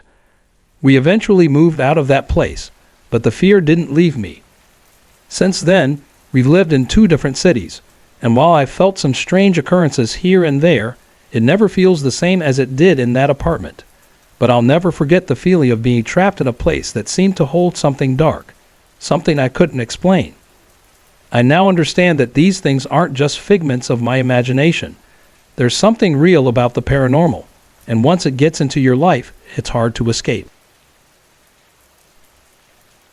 It all started about 6 months ago, though I've lived in this house for nearly 3.5 years without any problems. At first, it was small things, unexplainable sounds, whispers that seemed to come from nowhere. I shrugged them off, thinking it was just my imagination. But then, one night, I started hearing music. At first, I thought it was from a neighbor, but the sound was so clear, so close, that it felt like it was inside the house. Voices followed, muffled, indistinct, like people talking in the next room, but no one was there. I had to bring it up to my boyfriend and the kids about 4 months ago, and their reactions only made me more uneasy. The girls admitted they'd heard the music too, but thought it was coming from a neighbor's house. My boyfriend, however, said he hadn't heard anything like that. But then he mentioned something that sent a chill down my spine. Every morning, when everyone was asleep, he would hear the sound of a baby crying. That's when it got worse. One night, shortly after our conversation, my oldest son woke me up in the middle of the night, asking me to turn down the radio. He said it was keeping him awake, but the thing was, we were asleep. There was no radio on. He wasn't part of the conversation I'd had with the kids, so I knew he wasn't just scared by what I had said. But the fact that he had heard something I couldn't explain, made my skin crawl. From there, things only escalated. I started seeing things. I would be in my room and catch a glimpse of a figure walking into my son's room, something I couldn't fully make out, but it was there. Little gleams of light began to pop up in the same spots, like tiny sparks or flashes, always in the same places. One of the most unsettling things was a picture we took of my 2-year-old on Christmas morning. When we looked at the photo, there was a white figure, unmistakably there, hovering near him. It was unmistakable, and it shook all of us to the core. The figure in the photo looked like a child, around the same age as my son. But then, the night I saw the figure walking into my other son's room, it looked like a young man, tall, dark, and fleeting. I couldn't fully see it, but I felt its presence. I've never been so scared in my life. For the past month, things have been quieter. No more figures, no more flashes of light. But I can still hear things when I'm home alone. The sounds of footsteps, like someone walking around, even when I know I'm the only one here. The voices have lessened, but they still come. They're faster now, like a rapid conversation I can't follow, and when they talk, it feels like someone is standing right next to me. Every time, I feel a cold rush of fear, like it's squeezing the air out of my chest, and I can't breathe. I've screamed in fear a few times, but it feels like I'm screaming into the void, like no one can hear me. I don't know what these things want from me. I don't understand their language, and sometimes it feels like they're talking right at me, but I can't make out their words. Sometimes I feel no fear, like they're just watching, but other times the fear is so overwhelming that I feel frozen, paralyzed in place. It's hard to describe the terror I feel. I try to stay calm, but every night feels like a battle to keep myself grounded. The worst part is the fear for my children. I don't want them to feel this, to see the things I've seen or hear the things I've heard. I don't know what this is or what it wants, but I feel like I'm losing my grip on reality. It happened just 2 days ago around 7:00 a.m. I was lying in bed, facing the wall, when I woke up unexpectedly. I glanced at my phone and saw it was 7:00. I still had 2 more hours of sleep before I needed to get up, so I closed my eyes again and tried to drift back off. But then, out of nowhere, I heard a male voice. It was soft but clear, calling my name from behind me. My heart skipped a beat, and I froze. I was alone in the house, so I had no idea who could be speaking. I closed my eyes tightly, hoping it would stop, and whispered, "Go away, go away." To my horror, the voice replied, but this time it was full of sadness. "I guess I have to go now," it said. A heavy wave of sorrow washed over me, so strong that I almost couldn't breathe. I didn't move, just lay there, trying to calm my racing heart. After a few moments, the house was silent again, and I finally managed to fall back to sleep. The rest of the day seemed normal at first, but later, as I was talking to my friend about what had happened, something strange occurred. I felt a light tug on my hair. It wasn't like wind or a draft. It felt like fingers gently pulling at strands of my hair. I was startled and immediately told whatever it was to stop and go away. To my surprise, it did. But that was just the beginning. About 30 minutes later, I heard a knocking sound coming from my dining room. I was in my living room at the time, and no one was in the dining room. I figured it was nothing, but then I started to hear the faint sound of cabinets in my kitchen closing by themselves. No one was there. It didn't scare me, but I was definitely unnerved. I just shrugged it off, telling myself I was imagining things. Later that night, things escalated. Around 2 a.m., I went to bed and called my dog over to join me. She always sleeps beside me, but this time she hesitated. She was acting strange, standing at the foot of the bed, looking up at the spot next to me, as if she was seeing something I couldn't. I called her again, but she wouldn't come up. Instead, she started growling softly at the space next to me, her eyes locked on the empty air. It was as if she could see something that I couldn't, and I felt a cold shiver run through me. Throughout the night, I heard knocking sounds coming from various places in my room.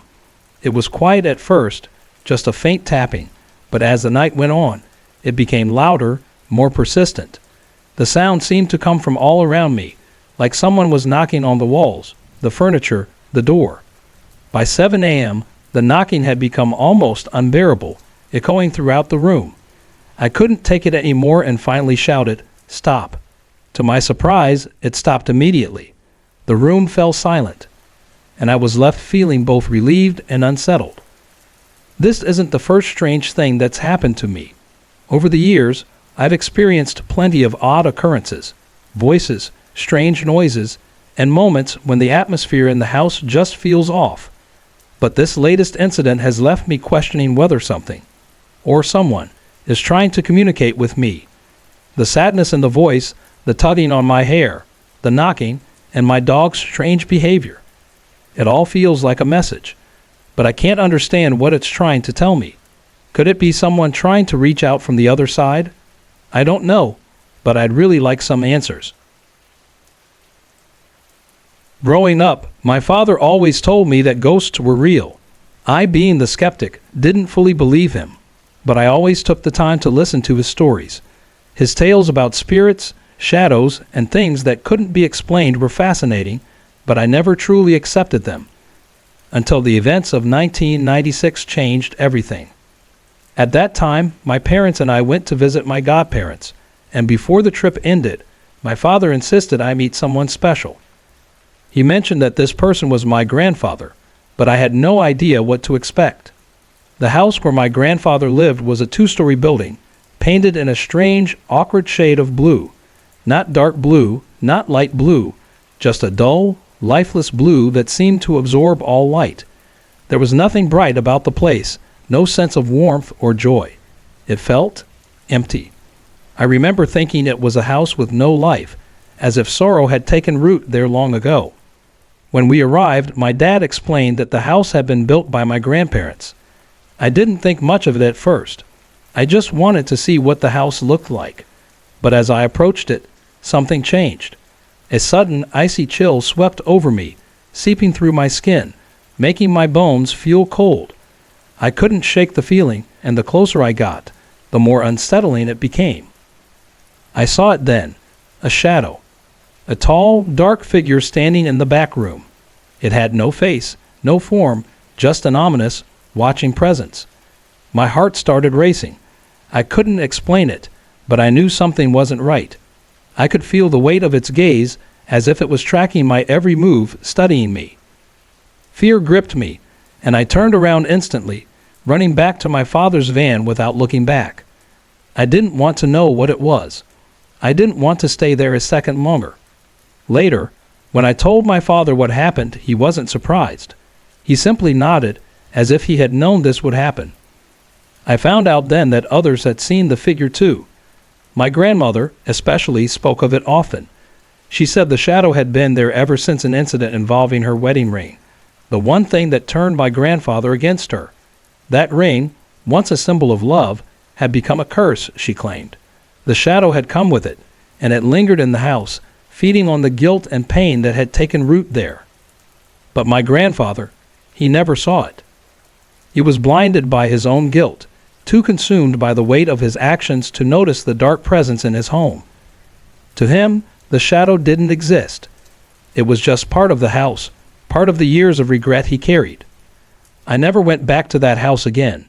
The memory of that cold chill, of the shadow watching me, stayed with me for years.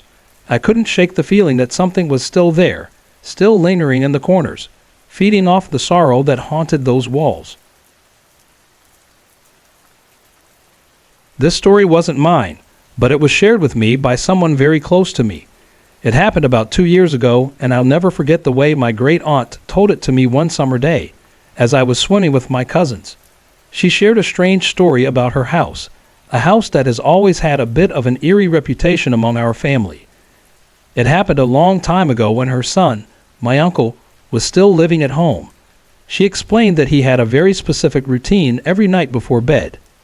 He would take a bath, wrap himself in a green towel, then head to his room to change, always closing the door behind him. It was something he did every night without fail. One evening, everything seemed normal. My aunt saw my uncle come out of the bathroom in his green towel, heading toward his room. She noticed that he had left the bathroom light on, so she quickly went in to turn it off. And that's when it happened. As soon as the light went off, she heard it. A voice coming from around the corner, where the bathtub was. A clear, distressed cry. Mom. In a panic, my aunt flipped the bathroom light back on and rushed around the corner. There, sitting in the bathtub, was my uncle, still in his towel, just as he had been before. He hadn't moved. He looked at her with confusion, but didn't act like he had seen anything strange. He was upset only because she had turned off the light on him. She didn't say anything about what she had heard. Instead, she went to check his bedroom. Empty. Later, I couldn't help but share this strange story with my grandmother, who is usually a skeptic, though she does find these kinds of stories intriguing. I asked her if she knew that her sister, my great-aunt, had been living in a haunted house. My grandmother listened quietly, then said, "That house isn't haunted." I pressed her, asking, "What do you mean? Didn't you believe her?" She replied, "I believe she saw what she saw, but it was just déjà vu." At first, I didn't understand. I pressed further. Déjà vu? How could that be? My grandmother explained that my aunt had become so used to my uncle's nightly routine that without realizing it, she had seen it unfolding before her eyes, just as it always did. Her brain had simply tricked her into thinking it was happening again. The feeling of familiarity, she said, was the essence of déjà vu. But even with her explanation, I couldn't help but wonder, could déjà vu really manifest in such a vivid physical way? Could it create a vision of something that had already happened, not just a feeling of familiarity? After all, déjà vu usually happens in fleeting moments when you meet someone or visit a place that feels strangely familiar, as if you've experienced it before. But could it also replay a moment like a scene from a film? I'm still not sure what to think about it. Did my aunt really see a spirit? Or was it just her mind playing tricks on her? A moment of déjà vu that felt so real it could have been another encounter with the past. I can't say for certain, but I do know one thing. There was something about that story, something about the timing and the details that felt too eerie to be just a trick of the mind. Sorry to interrupt. If you're enjoying the story, let me know in the comments and tell me where you're watching from. Don't forget to like and subscribe for more. In the summer of 2004, I went on vacation with my family. Little did I know, it would be the last time I would see my dad. He passed away unexpectedly that August, and I never got the chance to say goodbye. Time passed and life moved on, but strange things began happening to my siblings. Odd occurrences tied to my father's memory. But for some reason, I never encountered anything myself, not until October of 2005. That fall, my mother went on vacation, leaving me alone in the house for the first time since my father's passing. The idea of being in the house alone unnerved me. It was the same house where my dad had died, and the thought of him possibly appearing to me terrified me. I decided to stay at my girlfriend's house for the time being. Before leaving, I always made sure to close my bedroom door, a habit I had developed after my father's death. I stayed at my girlfriend's house, went to work, and returned home in the evenings. It was during one of those evenings when I first noticed something strange. I walked into my room and saw that my bedroom door was open. I thought I must have forgotten to close it properly and shrugged it off. So that night before I left again, I made sure to double check that the door was securely shut. The next day, I came back, and once again, the door was open. This time, I started to question myself. Was I forgetting to close it? Was I just imagining things? I called my mom to tell her what was happening, but she didn't seem to think much of it. She suggested that maybe the wind had pushed the door open or that I simply wasn't remembering closing it. But that didn't make sense to me. There was no window near my door, and those nights hadn't been particularly windy. The idea of the wind opening the door seemed impossible. On the third night, before leaving for my girlfriend's house again, I made a point to ensure my bedroom door was properly closed. I even pushed up against it, testing it to make sure it wouldn't budge. I tried opening it in different ways, without touching the knob, and the door wouldn't move. I was confident that it was securely shut. The next day, when I came back, I walked into my room, and once again, the door was open. At that moment, I knew something, or someone, was opening my door. I was no longer just wondering if I was imagining things. I called my mom once more, explaining what had been happening. She listened carefully, and then said something that made my blood run cold. Maybe it's your father's spirit, trying to tell you something. At first, I didn't believe her, but then she asked me a question that stuck in my mind. Are you doing anything your father wouldn't like? She asked. That's when it hit me. My father had always been adamant that I shouldn't be sleeping over at other people's houses. He would always say, you have your own bed. Why sleep in someone else's? My mom didn't know that I had been staying at my girlfriend's house. It was a private thing between me and my father that I had never fully understood until that moment. That night, after our conversation, I decided I wasn't going to sleep over anymore. I stayed home and made sure the bedroom door was firmly closed again. The next morning, when I got up to get ready for school, I checked again. The door was still closed. That evening, when I came back home, the door remained shut. When my mom returned from her trip, I tried it again with her. This time, the door stayed closed. The strange occurrences with the door stopped completely after I stopped staying over at my girlfriend's house.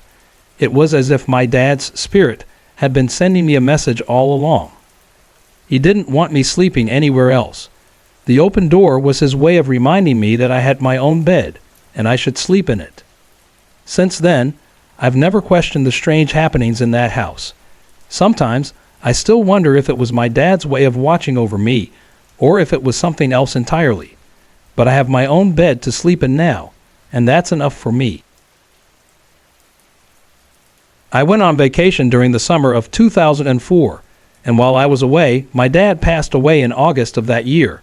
It was a sudden loss, and I never got to say my last goodbyes. As time passed, strange things began happening to my siblings, all seeming to be connected to my father. But I didn't experience anything unusual until late October of 2005. That autumn, my mom went on vacation, leaving me alone for the first time. I wasn't comfortable with being in the house by myself. After all, my dad had passed away here, and it always felt like something might happen, like he could appear at any moment. So I decided to stay at my girlfriend's house instead.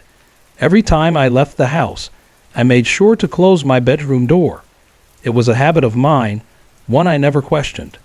I would sleep at her place, go to school, work, and then return home in the evening. But one evening, when I got back to the house, I noticed that my bedroom door was open. At first, I thought I must have forgotten to close it properly. I shrugged it off, and that night I made sure to close it tightly before I left. The next day, when I returned, the door was open again. I thought I was losing my mind. Maybe I hadn't closed it after all, but it didn't feel like I had forgotten. I decided to call my mom and tell her what was happening. She told me it could be the wind pushing the door open, or that I was just misremembering, thinking I'd closed it when I hadn't. But the more I thought about it, the more I realized it didn't make sense. There were no windows near the door, and the weather hadn't been windy enough to open it like that. Still, I didn't want to jump to conclusions, so the next night I decided to test it. I closed my bedroom door and then pushed against it to make sure it wouldn't budge. I even tried to open it without touching the knob, and it stayed firmly closed. I knew for sure it was shut properly. But when I got home the following evening, the door was open once more. That's when I started to realize something strange was going on.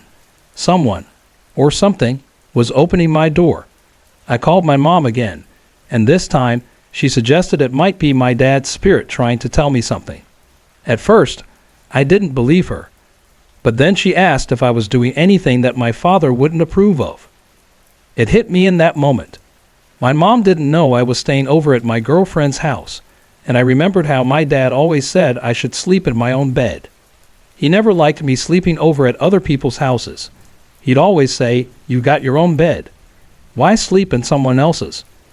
After that conversation, I decided to stay home that night. I made sure to close the door again before I left for school the next morning, and when I came home that evening, the door was still closed. My mom came back from her vacation soon after, and we tested the door together. It stayed shut. Ever since that night, the door never opened again. It felt like my dad was just reminding me of something. Maybe that I had my own bed and shouldn't be sleeping elsewhere. The strange events stopped after I stopped staying over at my girlfriend's house. Looking back, it still gives me chills to think about how something as simple as a door could be used as a way of communicating. Maybe there's more to the world than we realize, and things aren't always as simple as they seem. Since then, I always make sure to check that my bedroom door is securely closed, just in case. We moved into my mom's house 23 years ago, and not long after we settled in, things started happening. Strange things that we couldn't explain. At first, it was subtle, but over time, it became impossible to ignore. My mom says that shortly after we moved in, we, her 3 kids, began to act differently. My oldest brother, Sam, who was 13 at the time, started to refuse sleeping in any room alone. He would say that he felt eyes watching him. It wasn't long before my second oldest brother, Mark, began sleepwalking. He would skip in circles in the living room, laughing at someone, though no one else could see who he was laughing with. My mom would tell him repeatedly to go back to bed, but it was like he couldn't hear her. Then one night, after he had been skipping around, he suddenly ran to the door, screaming that he had to stop him, whoever he was, because the fire would kill him. Mom was terrified, so she grabbed Mark, trying to wake him up. When he came to, he just said he wanted water. The longer we stayed in that house, the more Mark would sleepwalk and talk in his sleep. Sam wasn't much better. He started getting angry over the smallest things, and I mean anything. At the time, my mom had me sharing a room with him. Worried about Mark getting out of the house at night, so she put Mark in Sam's room, since Sam was a light sleeper. I was in the smallest room in the house, just across the hall from my brothers and near my parents. One night, Sam told Mom that he was hearing voices. Of course, she asked him what they were saying. He got angry and stopped talking, telling her that the voices weren't talking to him. It didn't make sense. Then, one night at 3:00 a.m., my dad woke up to hear me giggling. He thought I was still asleep, so he didn't turn on my light to check on me. But as he got up to get a glass of water, he dropped it, startled. He thought he must have still been half asleep. Mom woke up to see what was going on, and they were heading back to bed when they heard me giggling again. This time, my mom turned on the light. There I was, sitting on the floor, facing my closet, wide awake. When Mom asked me who I was talking to, I said, "My new friend." Sam, who had come to the door, looked at me and said, "She's talking to the eyes." I remember my friend's name, Jeffrey. Afterward, my mom did some research. She found out that a little boy named Jeffrey had once lived in the house, but she couldn't find any more information about him. When she asked around, one neighbor told her that the people who lived there before us didn't have children, but there were rumors that they had been devil worshippers. My grandma, concerned about the house's energy, suggested that my dad bless it. She told him that where evil was, the holy water would stay, so he created a cross at the front door with the holy water. To this day, that cross remains there. After the blessing, things started to change. Mark stopped sleepwalking. Sam's anger seemed to calm down, becoming more like the typical frustrations of a teenager. But my friend Jeffrey stayed with me until I was 7. While things didn't completely go away, the intensity lessened. Other things still happened though, things we couldn't explain, but they weren't as frequent. I know of 5 ghosts that inhabit my mom's house. I've seen 2 of them, but I only know of the other 3. Sometimes you'll hear one of them, or you'll smell the faint scent of cologne or perfume, as if they're still there. I think my kids are seeing them now. I watch them playing, and sometimes they stop, look around, and follow something with their eyes, as if watching someone or something walk by. It's unsettling, but it's also part of the house now, part of what we live with. In the quiet countryside of Stevens Point, there's a stretch of road known as Boy Scout Lane. For over 20 years, the place has been surrounded by eerie legends, each one more unsettling than the last. If you're unfamiliar with the area, here's a brief history. One version of the story says that a troop of Boy Scouts, out on a camping trip, were murdered by their bus driver on this isolated road. Another version suggests that a Boy Scout troop mysteriously disappeared here and was never seen again. Yet another tale claims that a group of scouts were camping in the area when some of them wandered off at night and accidentally dropped a lantern, starting a fire that claimed the lives of the rest of the troop. However, there's no evidence of any missing persons, murders, or a tragic fire. The road got its name because the Boy Scouts once owned the land there and had plans to build a camp, but those plans never came to be. With that in mind, let me tell you about an experience I had on that very road. It was a warm July night in 2005. My friend Aaron had come up to Stevens Point to visit our mutual friend, Michelle, and me. Michelle and I had both worked at a Boy Scout camp that summer, a little ironic given the road's legend, and Aaron was supposed to drive me back to Minnesota after the weekend. We were bored and looking for something to do when Michelle suggested we check out Boy Scout Lane. We'd seen a story about it in a bookstore the day before, and it piqued our curiosity. So we decided to head out there with me in the backseat, camera in hand. As soon as we turned onto the road, a strange feeling settled over us. You know that sensation when you feel like someone's watching you. At first, we tried to shake it off, joking around to lighten the mood. We drove down the road, turned around, and nothing really happened.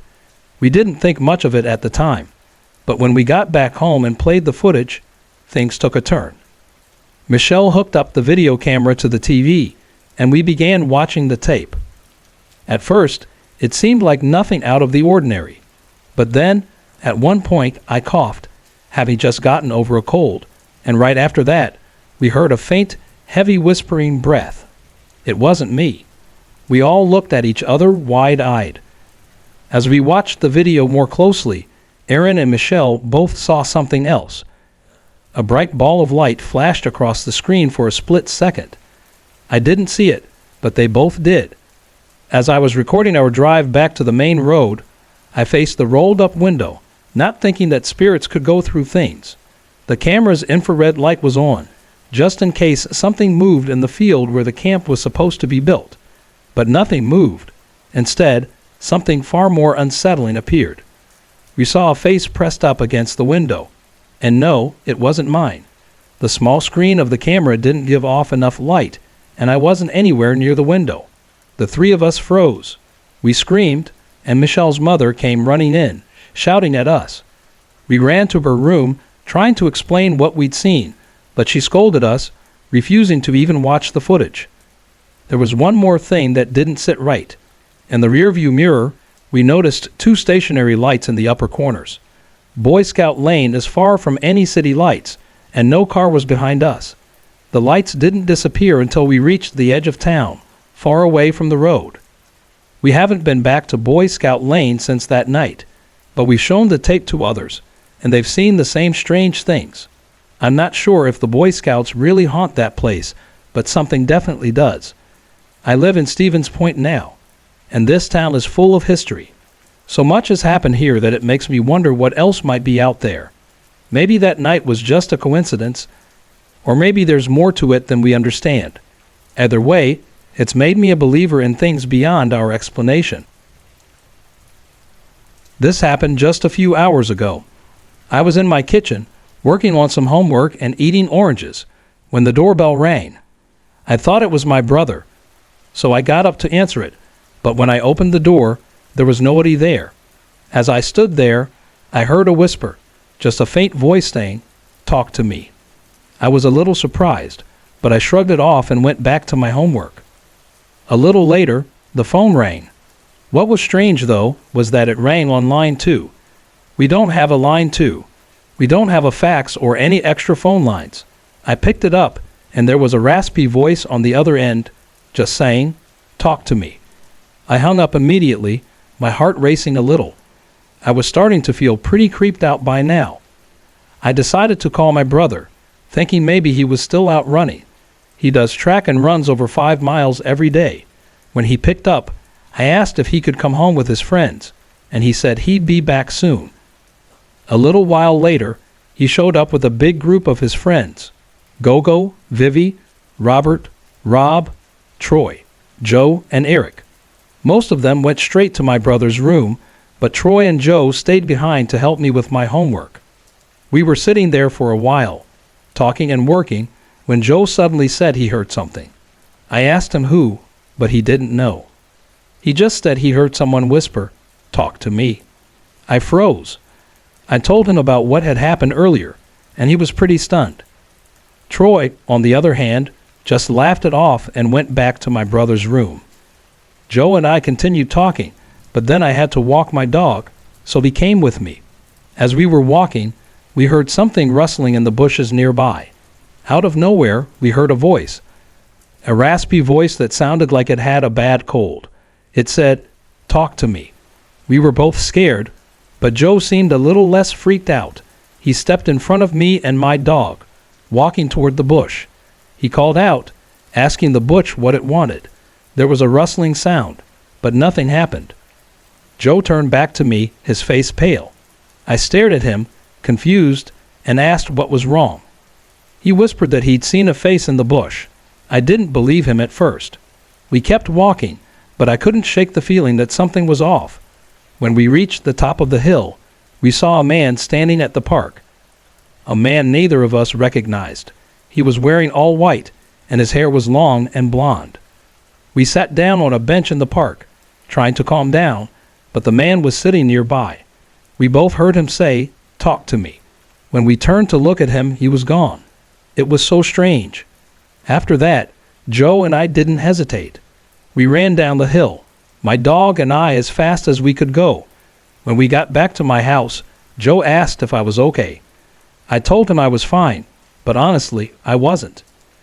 As a matter of fact, Joe is sitting right here next to me now.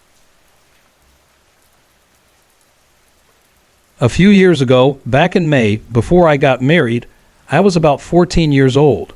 One night, as I was trying to fall asleep, something happened that I'll never forget.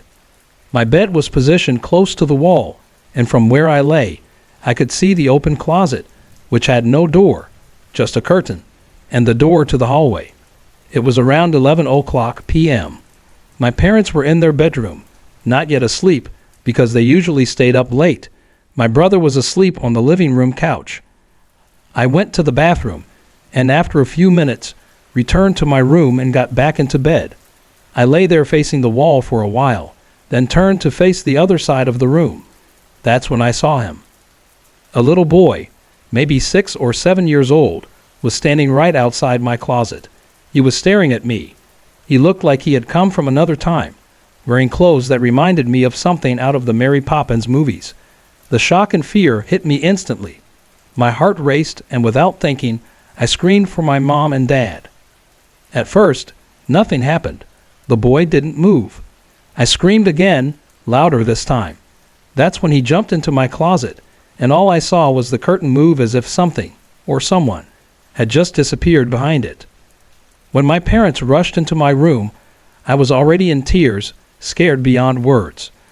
I told them about the boy, but they didn't see anything. My dad and brother checked the closet, finding nothing but the empty space behind the curtain. They suggested that maybe I had been dreaming, but I knew what I saw. How could I have fallen asleep so fast after just coming back from the bathroom? That night, I ended up sleeping with my mom. She told me I'd jump at every little noise, still shaken by what I had seen. The next day, my aunt came over, and feeling something was off, she decided to bless my room. She spread holy water around, and we prayed for the soul of the little boy. My aunt told me that she felt his presence in the room at the time, and though others didn't believe me, I knew what I saw. Some people think it was the spirit of my older brother, Hector, who passed away when he was just 5 months old, a brother I never met because I was born 10 years later. They said maybe he just wanted us to visit him, especially since his birthday was coming up. So we did visit his grave in Mexico. After that, the strange occurrences stopped. We still live in the same house, but we've since added another room, and my old room is now my little brother's room. He's 17 now, and sometimes he sleeps in the living room because he gets a little scared. I still believe that it was Hector's spirit, visiting us in a form that we could understand, maybe just stopping by to remind us of his upcoming birthday, letting us know he missed us, just as much as we missed him. I love you, Hector. Rest in peace, my brother. It was the summer before 7th grade, and I was about 12 years old. I was excited. This was the summer I would go to my first sleepaway camp for 2 weeks, all by myself. When I arrived at the campsite, I was surrounded by other girls just like me, and I was assigned to a cabin with 5 other campers. On the first night, we gathered around a campfire, and our cabin counselor shared an eerie story with us. She told us about a lone, haunted cabin deep in the woods. According to her, a girl had tragically died in the cabin's bathroom during a freak accident, and every summer since, her spirit would return to haunt the very cabin where she had died. Of course, many of the girls were skeptical, but curiosity got the best of us. After lights out, we decided we would go find the cabin and see for ourselves. We were warned not to go anywhere near the woods, and certainly not near the cabin, but what else was there to do? We were bored, and the mystery was too tempting. Around 1 o'clock a.m., after the counselor had gone to bed, we quietly gathered our flashlights, slipped on dark sweatshirts, and snuck out of the cabin. It only took about 10 minutes to run through the woods to the haunted cabin. When we arrived, we saw the "Do Not Cross" signs and noticed how the windows and doors were all boarded up. But we were determined, and with a bit of effort, we managed to break down the door and slip inside. The inside of the cabin was eerie, to say the least. It had clearly been abandoned for years. The floor was just dirt, and the walls had been ripped apart. The only thing that remained in the center of the room was a small round table. Without saying much, we all sat around it, holding hands in the dim light of our flashlights, waiting for something to happen. It was silent for what felt like an eternity. Until, suddenly, there were loud tapping noises from the table. We all screamed in shock and jumped to our feet. In the chaos, I flipped on the light switch that was on the wall, and to our horror, we saw something we couldn't explain. All around the table, where we had been sitting in a circle, were 2 sets of footprints in the dust on the floor. The footprints weren't ours. We had all been holding hands the entire time, and none of us had gotten up. There was no way those prints could have come from us. Panicked, we ran out of the cabin and into the nearby bathroom. The bathroom door, too, was boarded up, but we managed to break that down as well, driven by our fear and curiosity. We opened the door and switched on the light. The room was dirty, the mirror covered in grime, but when we looked closely, there was something that made our blood run cold. In the mirror, smeared in dried blood, was the letter J. At that point, we couldn't move fast enough. We ran out of the bathroom and back into the woods, not stopping until we reached the safety of our cabin. My heart was still pounding in my chest. To this day, that was one of the scariest experiences of my life. A while back, my aunt and I started our own cleaning business, taking on offices and similar work. We were subcontracted for a particular job at a 3-level office building. It was a big place, and just the 2 of us handling it meant it took about 4.5 hours each night, 5 days a week. At first, when my Aunt Debbie worked with me, not much happened. Just the usual weird moments, like her asking me what I wanted all the time, as if I had called her. I would keep telling her I hadn't called her, and she would look at me confused, wondering what I meant. This went on for months, but I didn't think too much about it. I was so focused on the work that I ignored the odd occurrences. But after Debbie left, I brought in someone else to help with the workload. One night, we were working on the 2nd level when we noticed a terrible stench coming from the kitchen area, and soon, the smell had spread across the entire floor. We tried to ignore it and moved on to the main office, where we were emptying the waste paper bins. That's when we heard it, loud rattling sounds from the double glass doors. At first, I thought it was just someone going into the office across the hall, but then it happened again, a few minutes later. We went to check it out, and to our horror, there was no one there. We were both terrified. We quickly finished what we needed to do and made our way downstairs to the 1st level, making sure to stay close together. The bathrooms, the kitchen, everything. We did it all as a team. I had left the keys, about 10 of them, on a table just inside the main glass doors. When we returned after emptying the bins, they were gone. We checked everywhere but couldn't find them. By now, we were so spooked that we called security to escort us to our cars. The next day, the keys were found in the men's bathroom, the very first place we had checked, but they hadn't been there before. I'm sure of it. Over time, other strange things started happening. Cleaning chemicals would go missing and then show up in places we'd never put them, and phones would start playing music or the radio by themselves, only to stop when we walked away. But last night, that was one of the worst nights yet. The other staff member, Jody, called me about 30 minutes before I arrived. She told me she heard a woman's voice say, "Hi," but there was no one else in the building. She was terrified on the phone, so I told her to go downstairs until I got there with my uncle, who sometimes helped us out. When we all went upstairs together, there was no sign of anything unusual, until later. I went down with Jody to help her with some trash, and then I left her, telling her I would go upstairs to check on Carrie, set the alarms, and so on. But when I got out of the lift, the vacuum cleaner was in the hallway, but Carrie wasn't there. I heard a laugh, soft but clear, from behind me to the left. When I turned around, no one was there. A moment later, Carrie came out from the glass doors on my right. I asked him what he was laughing about, but he said he hadn't been laughing. We went back down the lift to put everything away in the cleaning room, but when we got there, we couldn't find the mop. We all went back up to the 1st level to search for it. We found it, and as we returned to the lift to go back down, I suddenly realized something. There were 4 of us in the lift, Jody, Carrie, my uncle, and me, but I had only seen 3 of us getting in. I couldn't explain it. I didn't say anything, but my heart was pounding in my chest. When we finally reached the ground floor and thought we were safe in the cleaning room, we sat down at the table, trying to catch our breath. That's when Jody started to freak out about the light. The overhead tube light, hanging from chains, was swaying. We all looked up, and Carrie steadied the light, trying to figure out if the door closing had caused it. But no matter what we did, the light wouldn't move unless we physically pushed it. By that point, I had had enough. Today, I handed in my resignation. I'll finish out the month, but after that, I will never work in that office again.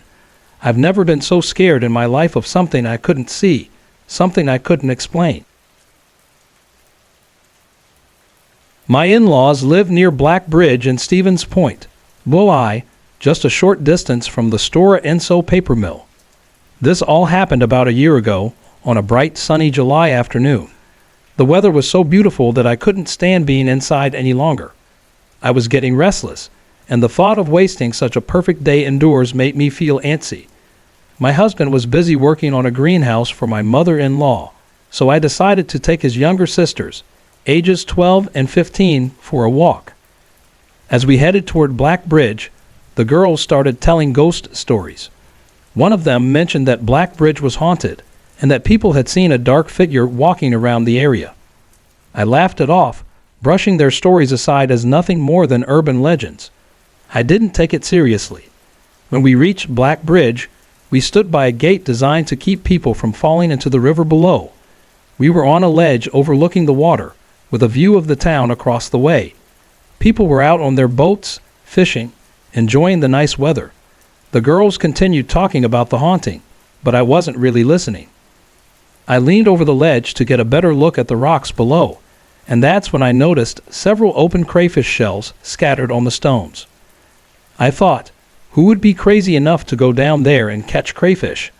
But again, I brushed it off and continued to enjoy the view.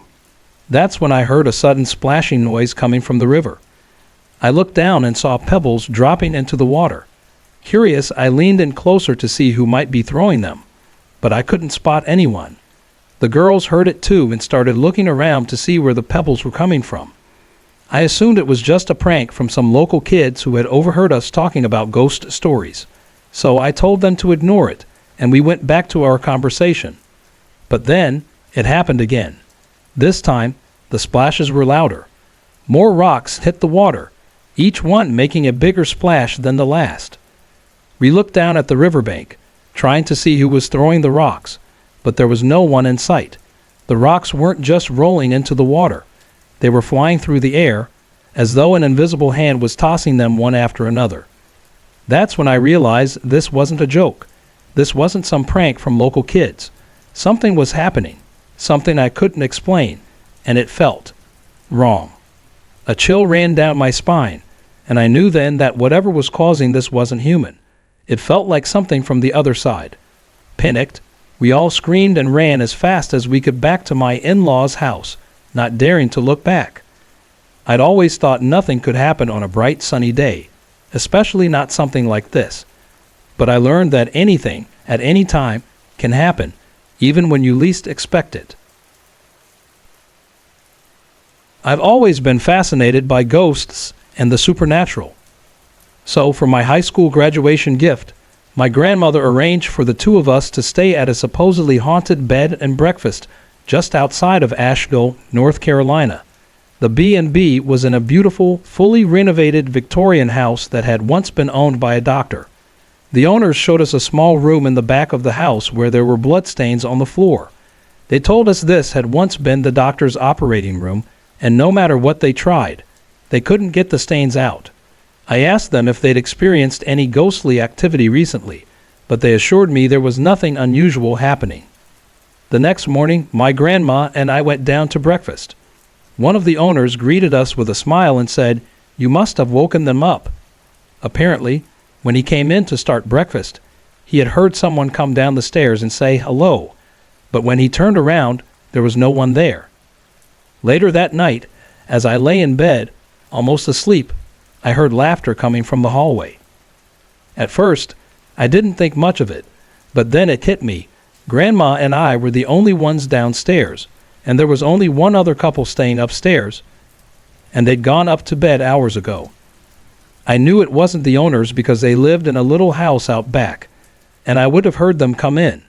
Suddenly, I realized there was no living person in that hallway. I felt a chill run down my spine, but the more I listened to the laughter, the less scared I became. It wasn't malicious. It felt mischievous, almost friendly. I told myself it was just the spirit of the house, playing around. Eventually, the laughter stopped, and I fell asleep.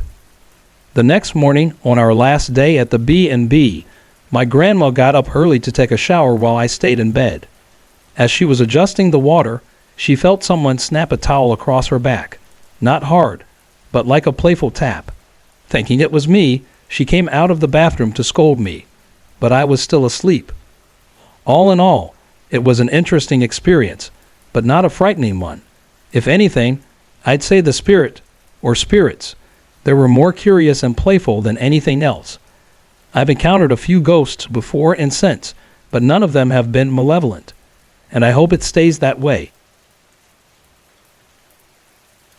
I'd like to share a part of my life that I never thought I would discuss openly. It's about a demon that followed me for most of my life, though I wasn't aware of its presence until much later. After I was freed from the demon about 2 years ago, I experienced something quite fascinating. I was able to communicate with it and learn when it first began following me and influencing my life. This happened after the demon released itself through forgiveness and became just another being in the dimensions, heaven, now working alongside us here on earth. More details on the transformation of heaven and the release of demons through forgiveness can be found at destiny-universe.co.za. It all started shortly after my father passed away when I was 11. His death marked a drastic change in my life and personality. I later learned that the demon used this loss to turn my thoughts against God, feeding into the deep emotional turmoil that many children face when dealing with such a loss. From that point on, I began questioning religion, God, and the meaning of life, especially in a world where death seemed so inevitable and lonely. A couple of weeks after my father's death, his closest friend and wife came to offer their condolences. That evening, after everyone had gone to bed, I found myself sitting in the lounge chatting with my father's friend. Suddenly, the demon integrated into him. Without warning, he started fondling me, and I was in shock. This event pushed me even further into a dark place. It reinforced the idea that not only could I not trust God, but I couldn't trust people either. It seemed to me that those who were supposed to be God's followers were nothing but evil, and this solidified my growing disdain for religion, especially Christianity. As the years passed, I became more withdrawn and emotionally unstable. In high school, I distanced myself from the other students and began to adopt a perspective that was very different from theirs. I rejected what they valued, things like boys, religion, and education. The demon's influence was clearly guiding my thoughts and actions. I started seeing religion as a form of slavery, and I often questioned why people still attended church when so much suffering happened in the name of God. At just 17 years old, I was saying things that would be unsettling to most, but they felt completely true to me.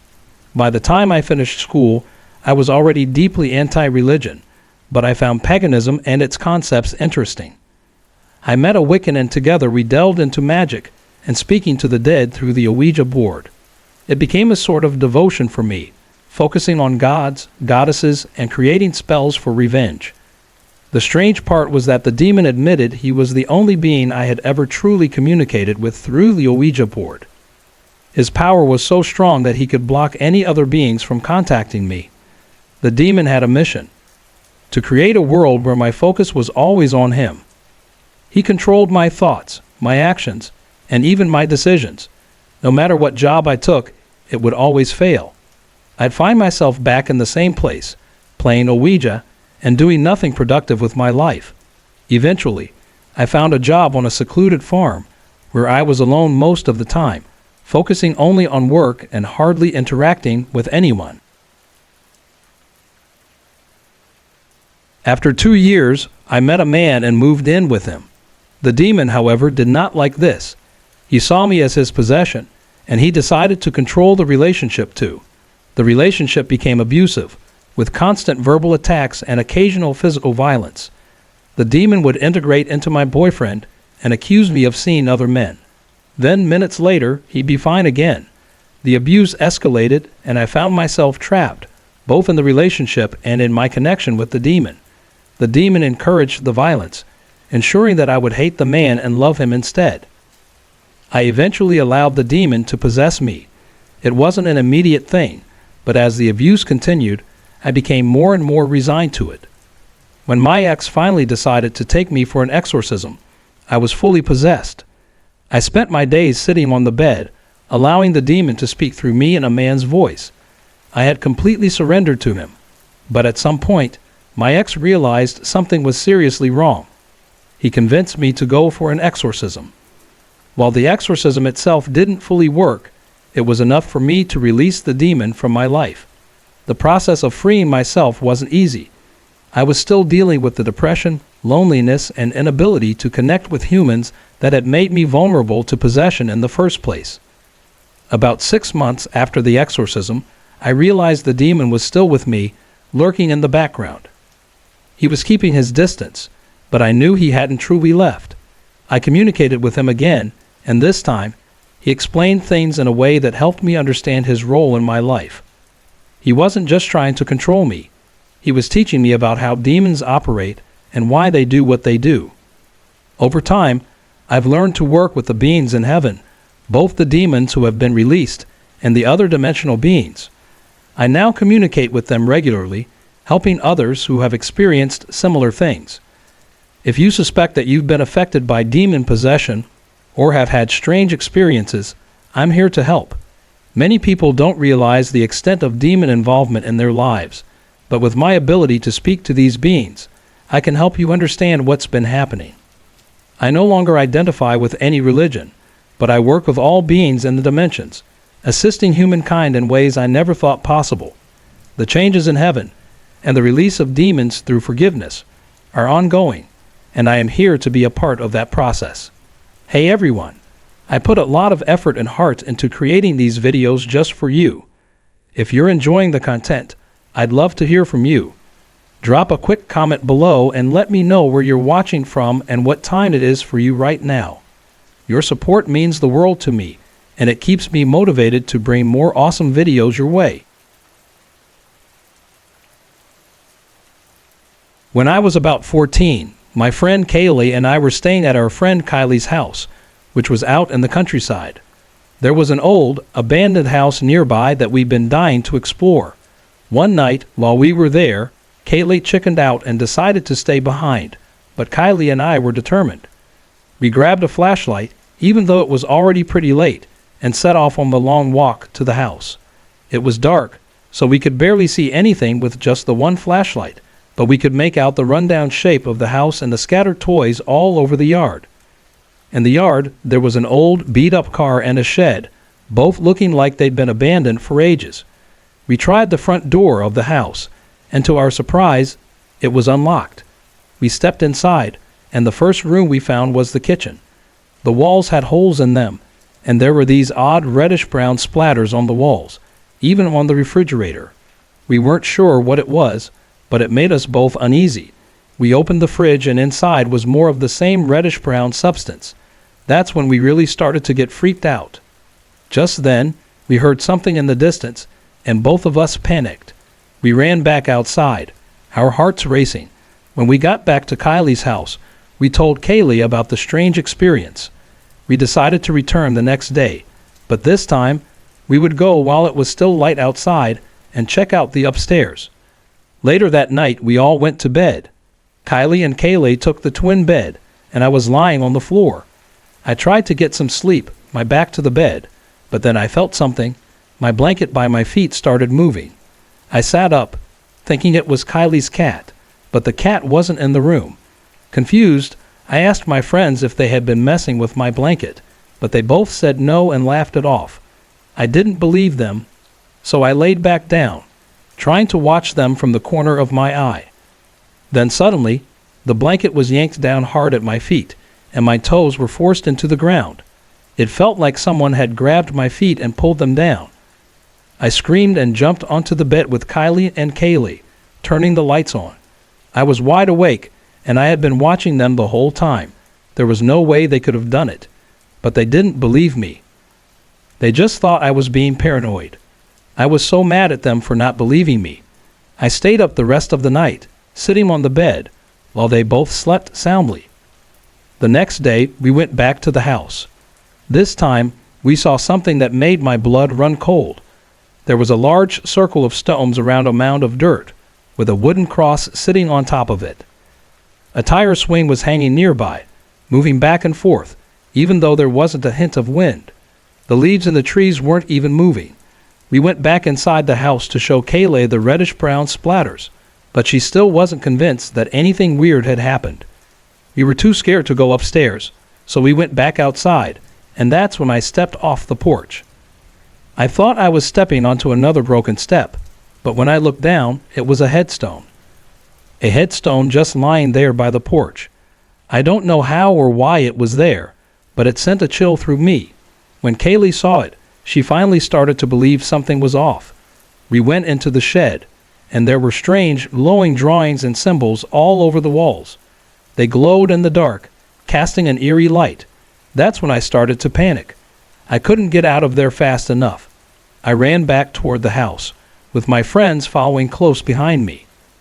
I've always wondered if something followed Kayleigh and me back after our first night at that house, especially after what happened to my foot.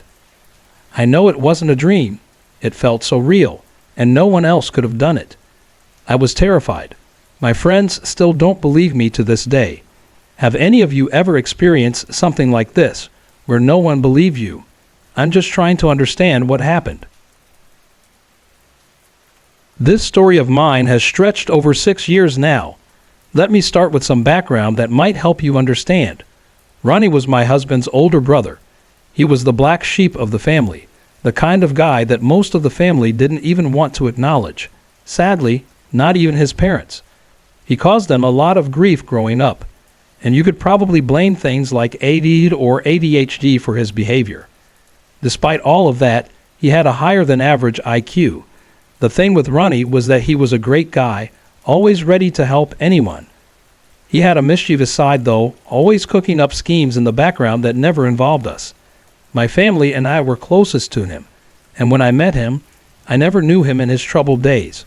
To me, he was just a big-hearted, good-natured guy who loved to laugh and tease.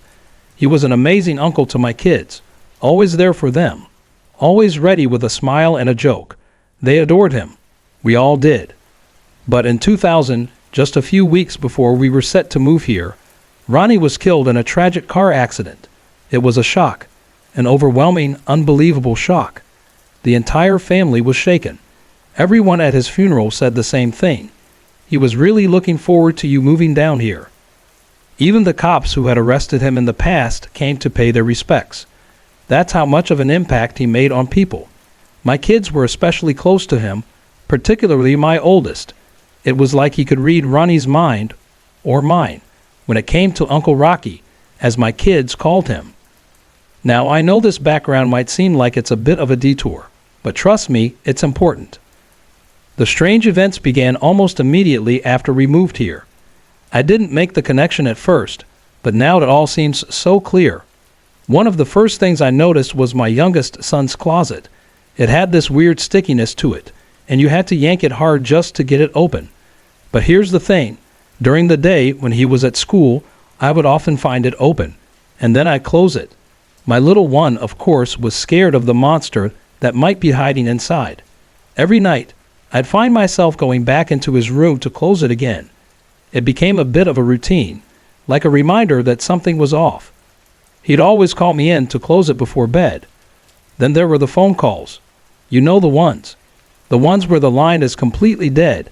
No sound, no voice, just a dial tone. It wasn't just a one-off thing. This happened constantly. Whether the phone rang once or a dozen times, we'd always end up with a dead line. And it wasn't just a few calls. It went on for months, and even now, years later, it still happens occasionally. It's slowed down a bit, but it's still unsettling. Just today, in fact, it happened again. Then there were the strange lights. After dark, I would sometimes see a green ribbon of light streaking across the yard. It would swoop and arc, moving back and forth, almost like it was on some invisible track. When the sun came up, it would stop, but instead, I'd see strange shadows doing the same thing. The back of the yard was always in shadow, even during the day, so it wasn't a trick of the light. This went on for about a year, and then, as if on cue, it faded away. Or maybe I just stopped noticing. Inside the house, things got even stranger. I would see shadows darting across doorways, pausing to look at me, and then disappearing the moment I glanced their way. It would happen when I was alone mostly, and it happened often enough that it couldn't just be my imagination. But here's the most bizarre part, my kids. There were several times, at least 3, when my husband and I would leave the house in the morning, running a little late, and worry about the kids being stuck outside at lunch. We'd rush back home, but each time, the boys were already inside.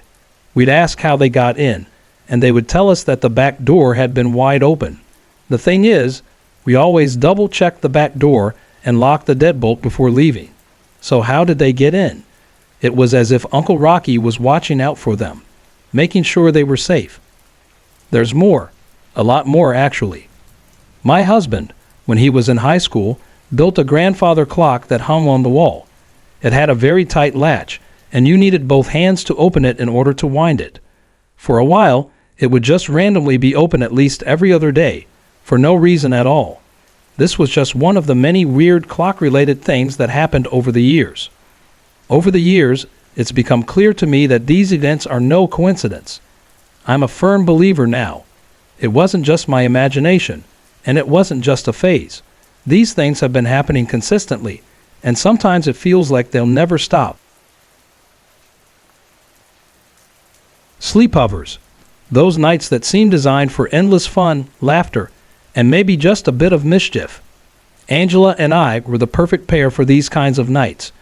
We acted like sisters, pulling pranks, staying up late, and getting into all sorts of trouble. It was a Friday night, and we were ready for the usual. Tons of laughs, and a few scary movies thrown in. That night, we decided to watch The Grudge 2, our choice of movie, despite knowing we'd probably regret it later. It was nearly 1 a.m., and Angela had this brilliant idea. Make me sit by the window, of course. She told me it was for my own safety, so whatever spooky thing might sneak in would get me first. Lucky me, right? We settled in, trying to prepare ourselves for the scares. Just as the tension built up, and we were waiting for someone to die in the movie. Out of nowhere, Angela's dad jumped out of the closet, scaring the life out of both of us. I don't think I've ever screamed that loud before. Of course he was laughing hysterically, probably thinking he'd won. We tried to play it cool, like we totally knew he was there all along. Yeah, sure, Dad. We knew you were there, we lied, trying to act nonchalant while still shaking from the jump scare. He left us laughing as he walked out of the room, clearly enjoying our reactions. After that, we decided to keep the scarefest going. How about the Texas Chainsaw Massacre? Angela asked with a grin. Sure, why not? I replied, already feeling like we were pushing our luck. Well, watching that movie was enough to make us both jumpy. We were so on edge that sleep seemed impossible. But eventually, we both drifted off, exhausted.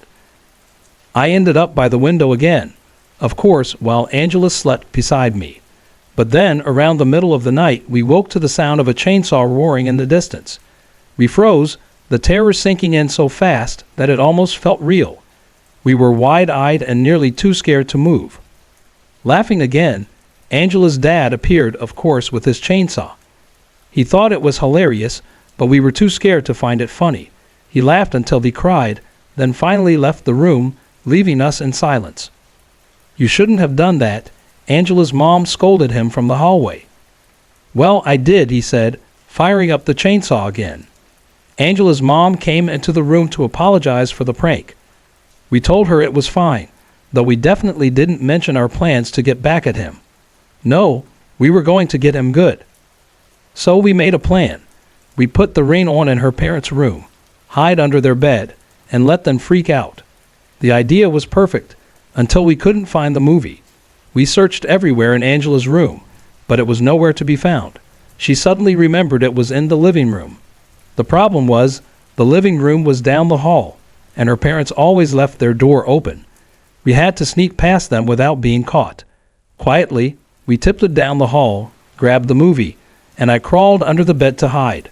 The bed was against the wall, with the TV in front of it and windows on either side. Angela paused the movie just as the scene with the creepy girl coming out of the well was starting, then grabbed the remotes. She snuck under the bed, and I could hear her fidgeting with the remote. But something strange happened. There was no sound. She pressed the button again. Still nothing. A third time. Nothing. Then, out of nowhere, the TV switched off completely. "Did you hit the power button?" I asked, freaking out. "No. I've got all the remotes," she said, her voice shaky. Then she gasped and nudged me hard. My heart dropped as I followed her gaze. There, through the window, there was someone standing outside, staring right at us. "Angela, we're on the second floor," I whispered, barely able to breathe. She didn't say anything. She just stared, wide-eyed, as we both watched the figure outside. How could anyone be there, looking in at us? The fear was unbearable, but we stayed quiet, not sure what to do. Then suddenly, the TV flickered back to life, blaring the sound at full volume right where we paused it.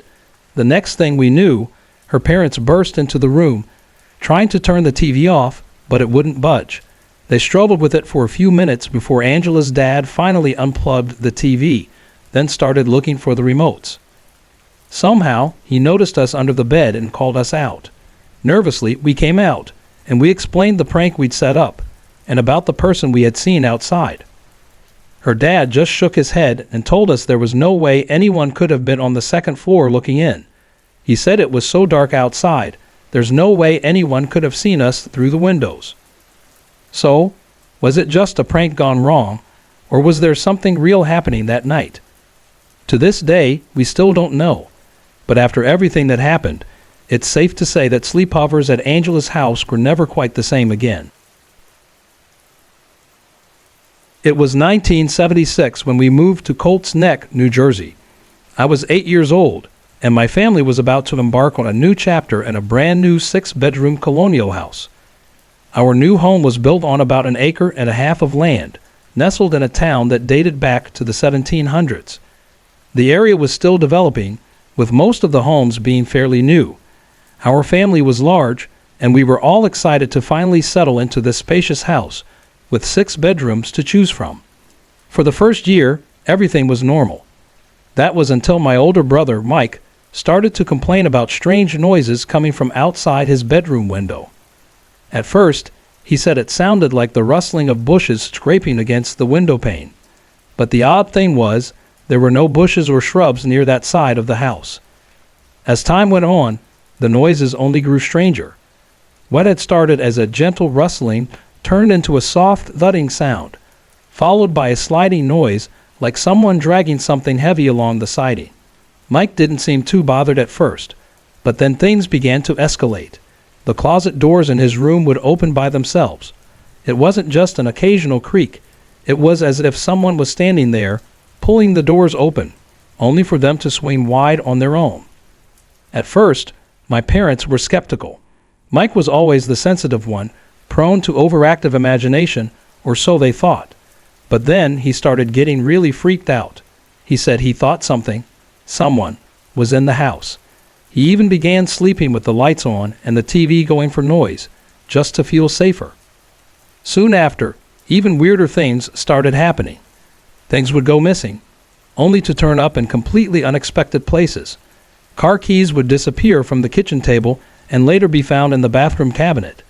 My brother's watch vanished for 2 whole weeks, only to reappear under a box of Christmas decorations in the garage. The strangest disappearance was my grandmother's false teeth, which never turned up again. And yes, she wasn't wearing them.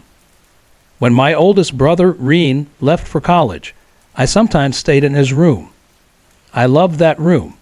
It had a huge TV and an amazing stereo system, and it was always so cold. But it wasn't just the chilliness that stuck out. It was the strange dreams I had when I slept there. They weren't nightmares, just incredibly vivid, almost too real.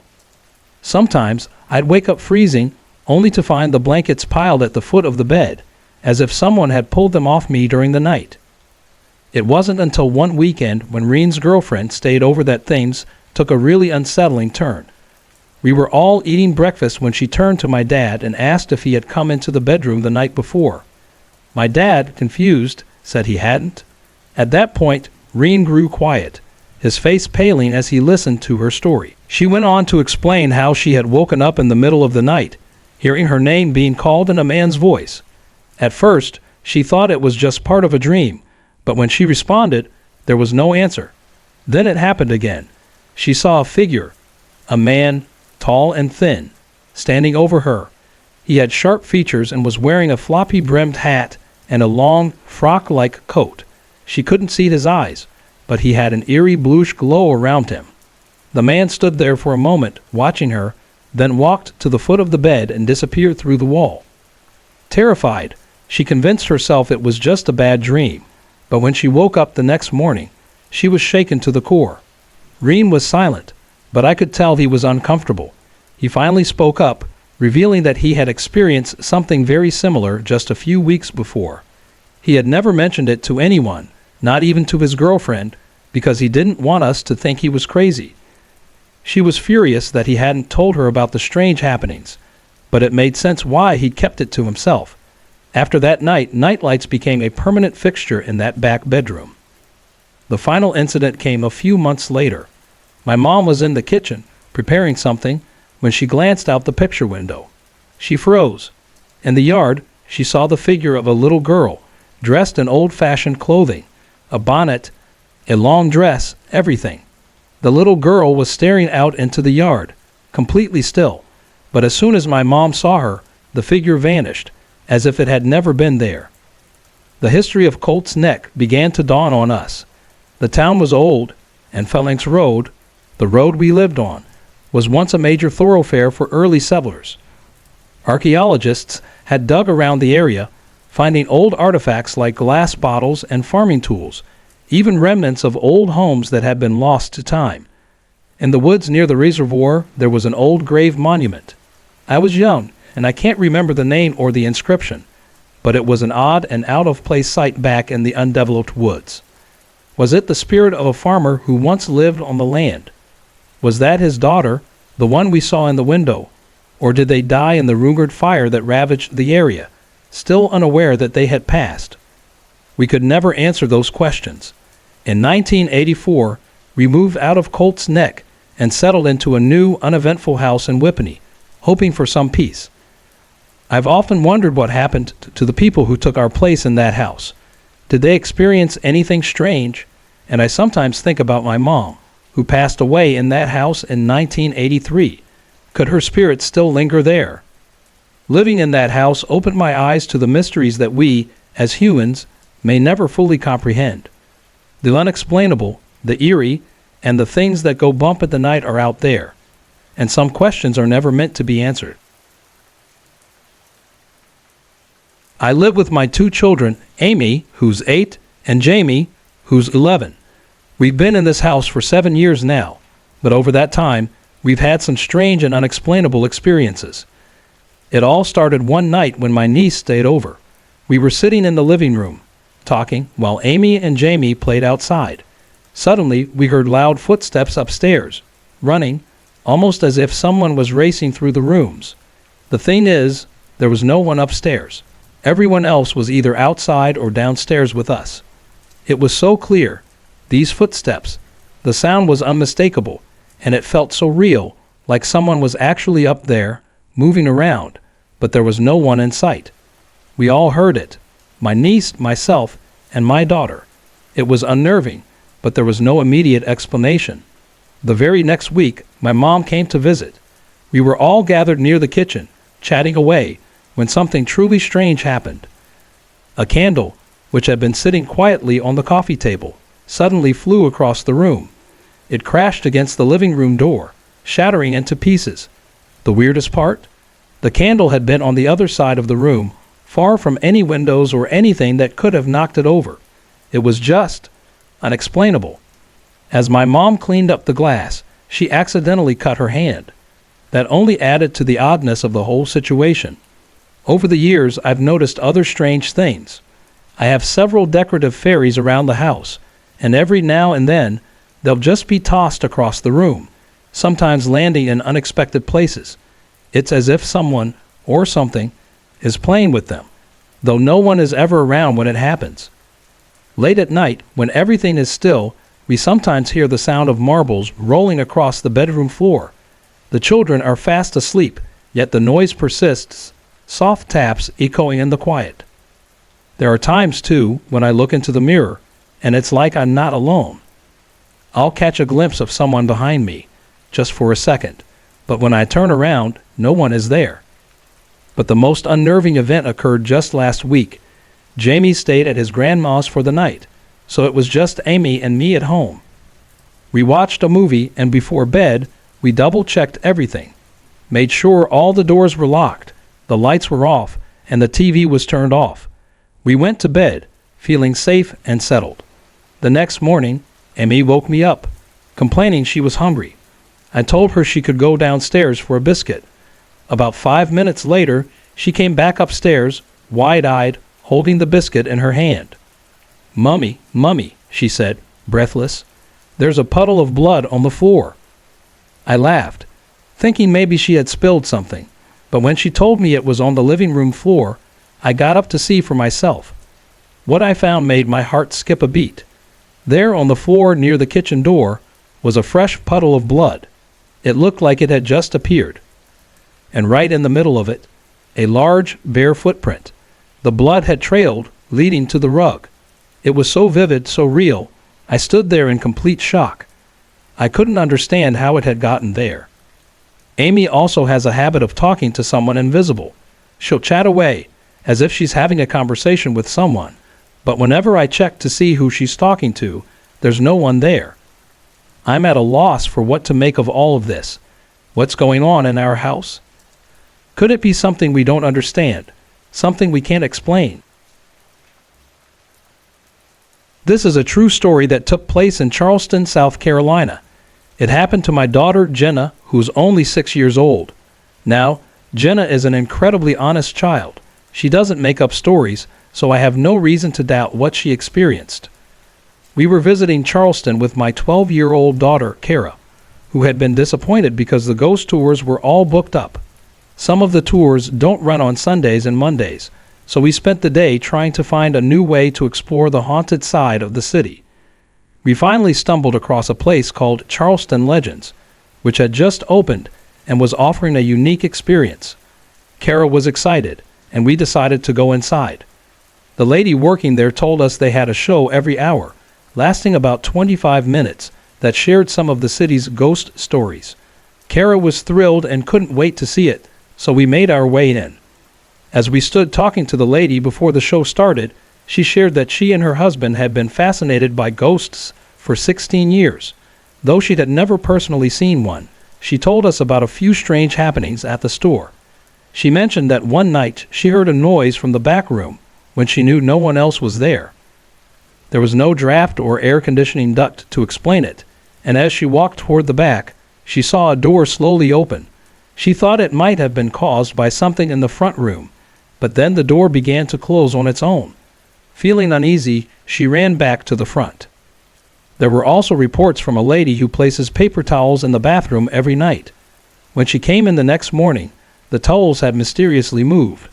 Listening to her story, I couldn't help but think, if these women believe, then there must be something to it. After all, I had my own experience with a ghost back in the late 1970s, but that's a story for another time.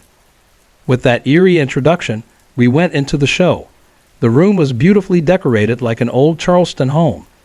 It had windows with curtains, a fireplace, a rocking chair, old furniture, and soft lighting. It was the perfect setup for a spooky experience. We sat on a bench in the center of the room as the show began. The presentation was impressive. An actor behind a screen would appear and disappear, telling tales of haunted Charleston. As the show went on, there were moments where objects in the room seemed to move on their own. Little Jenna, who was usually so brave, became visibly frightened. She covered her head with her arms, peeking out only occasionally. My wife kept nudging me to look at Jenna, who was trying so hard to hide her eyes. We watched her for a while, worried she was truly scared. About 20 minutes into the show, Jenna began to cry.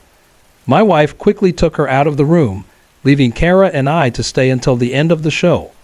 Once we were outside, we asked Jenna what had frightened her so much. She hesitated but then told us it was the little boy. Confused, we asked, "What little boy?" Jenna explained, "He was right above my head." She pointed to where the boy had been. Apparently he was only an arm's reach from her. The way Jenna described him was chilling. She said he looked like a clown but wasn't really a clown. His smile was wide, but it wasn't friendly. It was more like a scary, twisted grin. His face, she said, was covered in blood, some smeared, some running down his face. Jenna said he was about 7 years old with short brown hair. She couldn't see his body because he was leaning over her, his face upside down, hovering between her and Kara. Jenna said she saw him for about 8 seconds before she covered her eyes again. When she looked up, he was gone. That's when she started crying. I knew she wasn't just scared by the show, like the moving rocking chair or the lights flickering. She had seen something different, something none of us saw. It was unsettling. My little girl had witnessed something, and I believe her. I asked Jenna to draw a picture of what she saw when we got home. She told me, "Daddy, when something bad happens to me, I never forget. I'll always remember it." That broke my heart a little. When she showed me the drawing, it looked like a clown face with a wide, bloody smile, just as she had described. Now, I know many people don't believe in ghosts, and I can understand that. I was a skeptic myself until I had my own experience back in the 70s, but seeing how Jenna reacted, I can't help but think she truly saw something none of us could explain. After we left, we went back to the store to tell the young lady what Jenna had experienced. She promised to pass the story along to others who worked there and said she would consult with someone who knew more about Charleston's haunted history to see if they'd ever heard of a young boy with a blood-covered face. It would be interesting to see if this is the beginning of more ghostly encounters at this location. I don't know what Jenna saw, but I do know that she's not the type to lie. Whatever it was, it frightened her deeply. And I'll always wonder if others have experienced something similar in this city, rich with its ghostly legends. What do you think? Could Jenna have seen a ghost? Have you ever experienced something like this?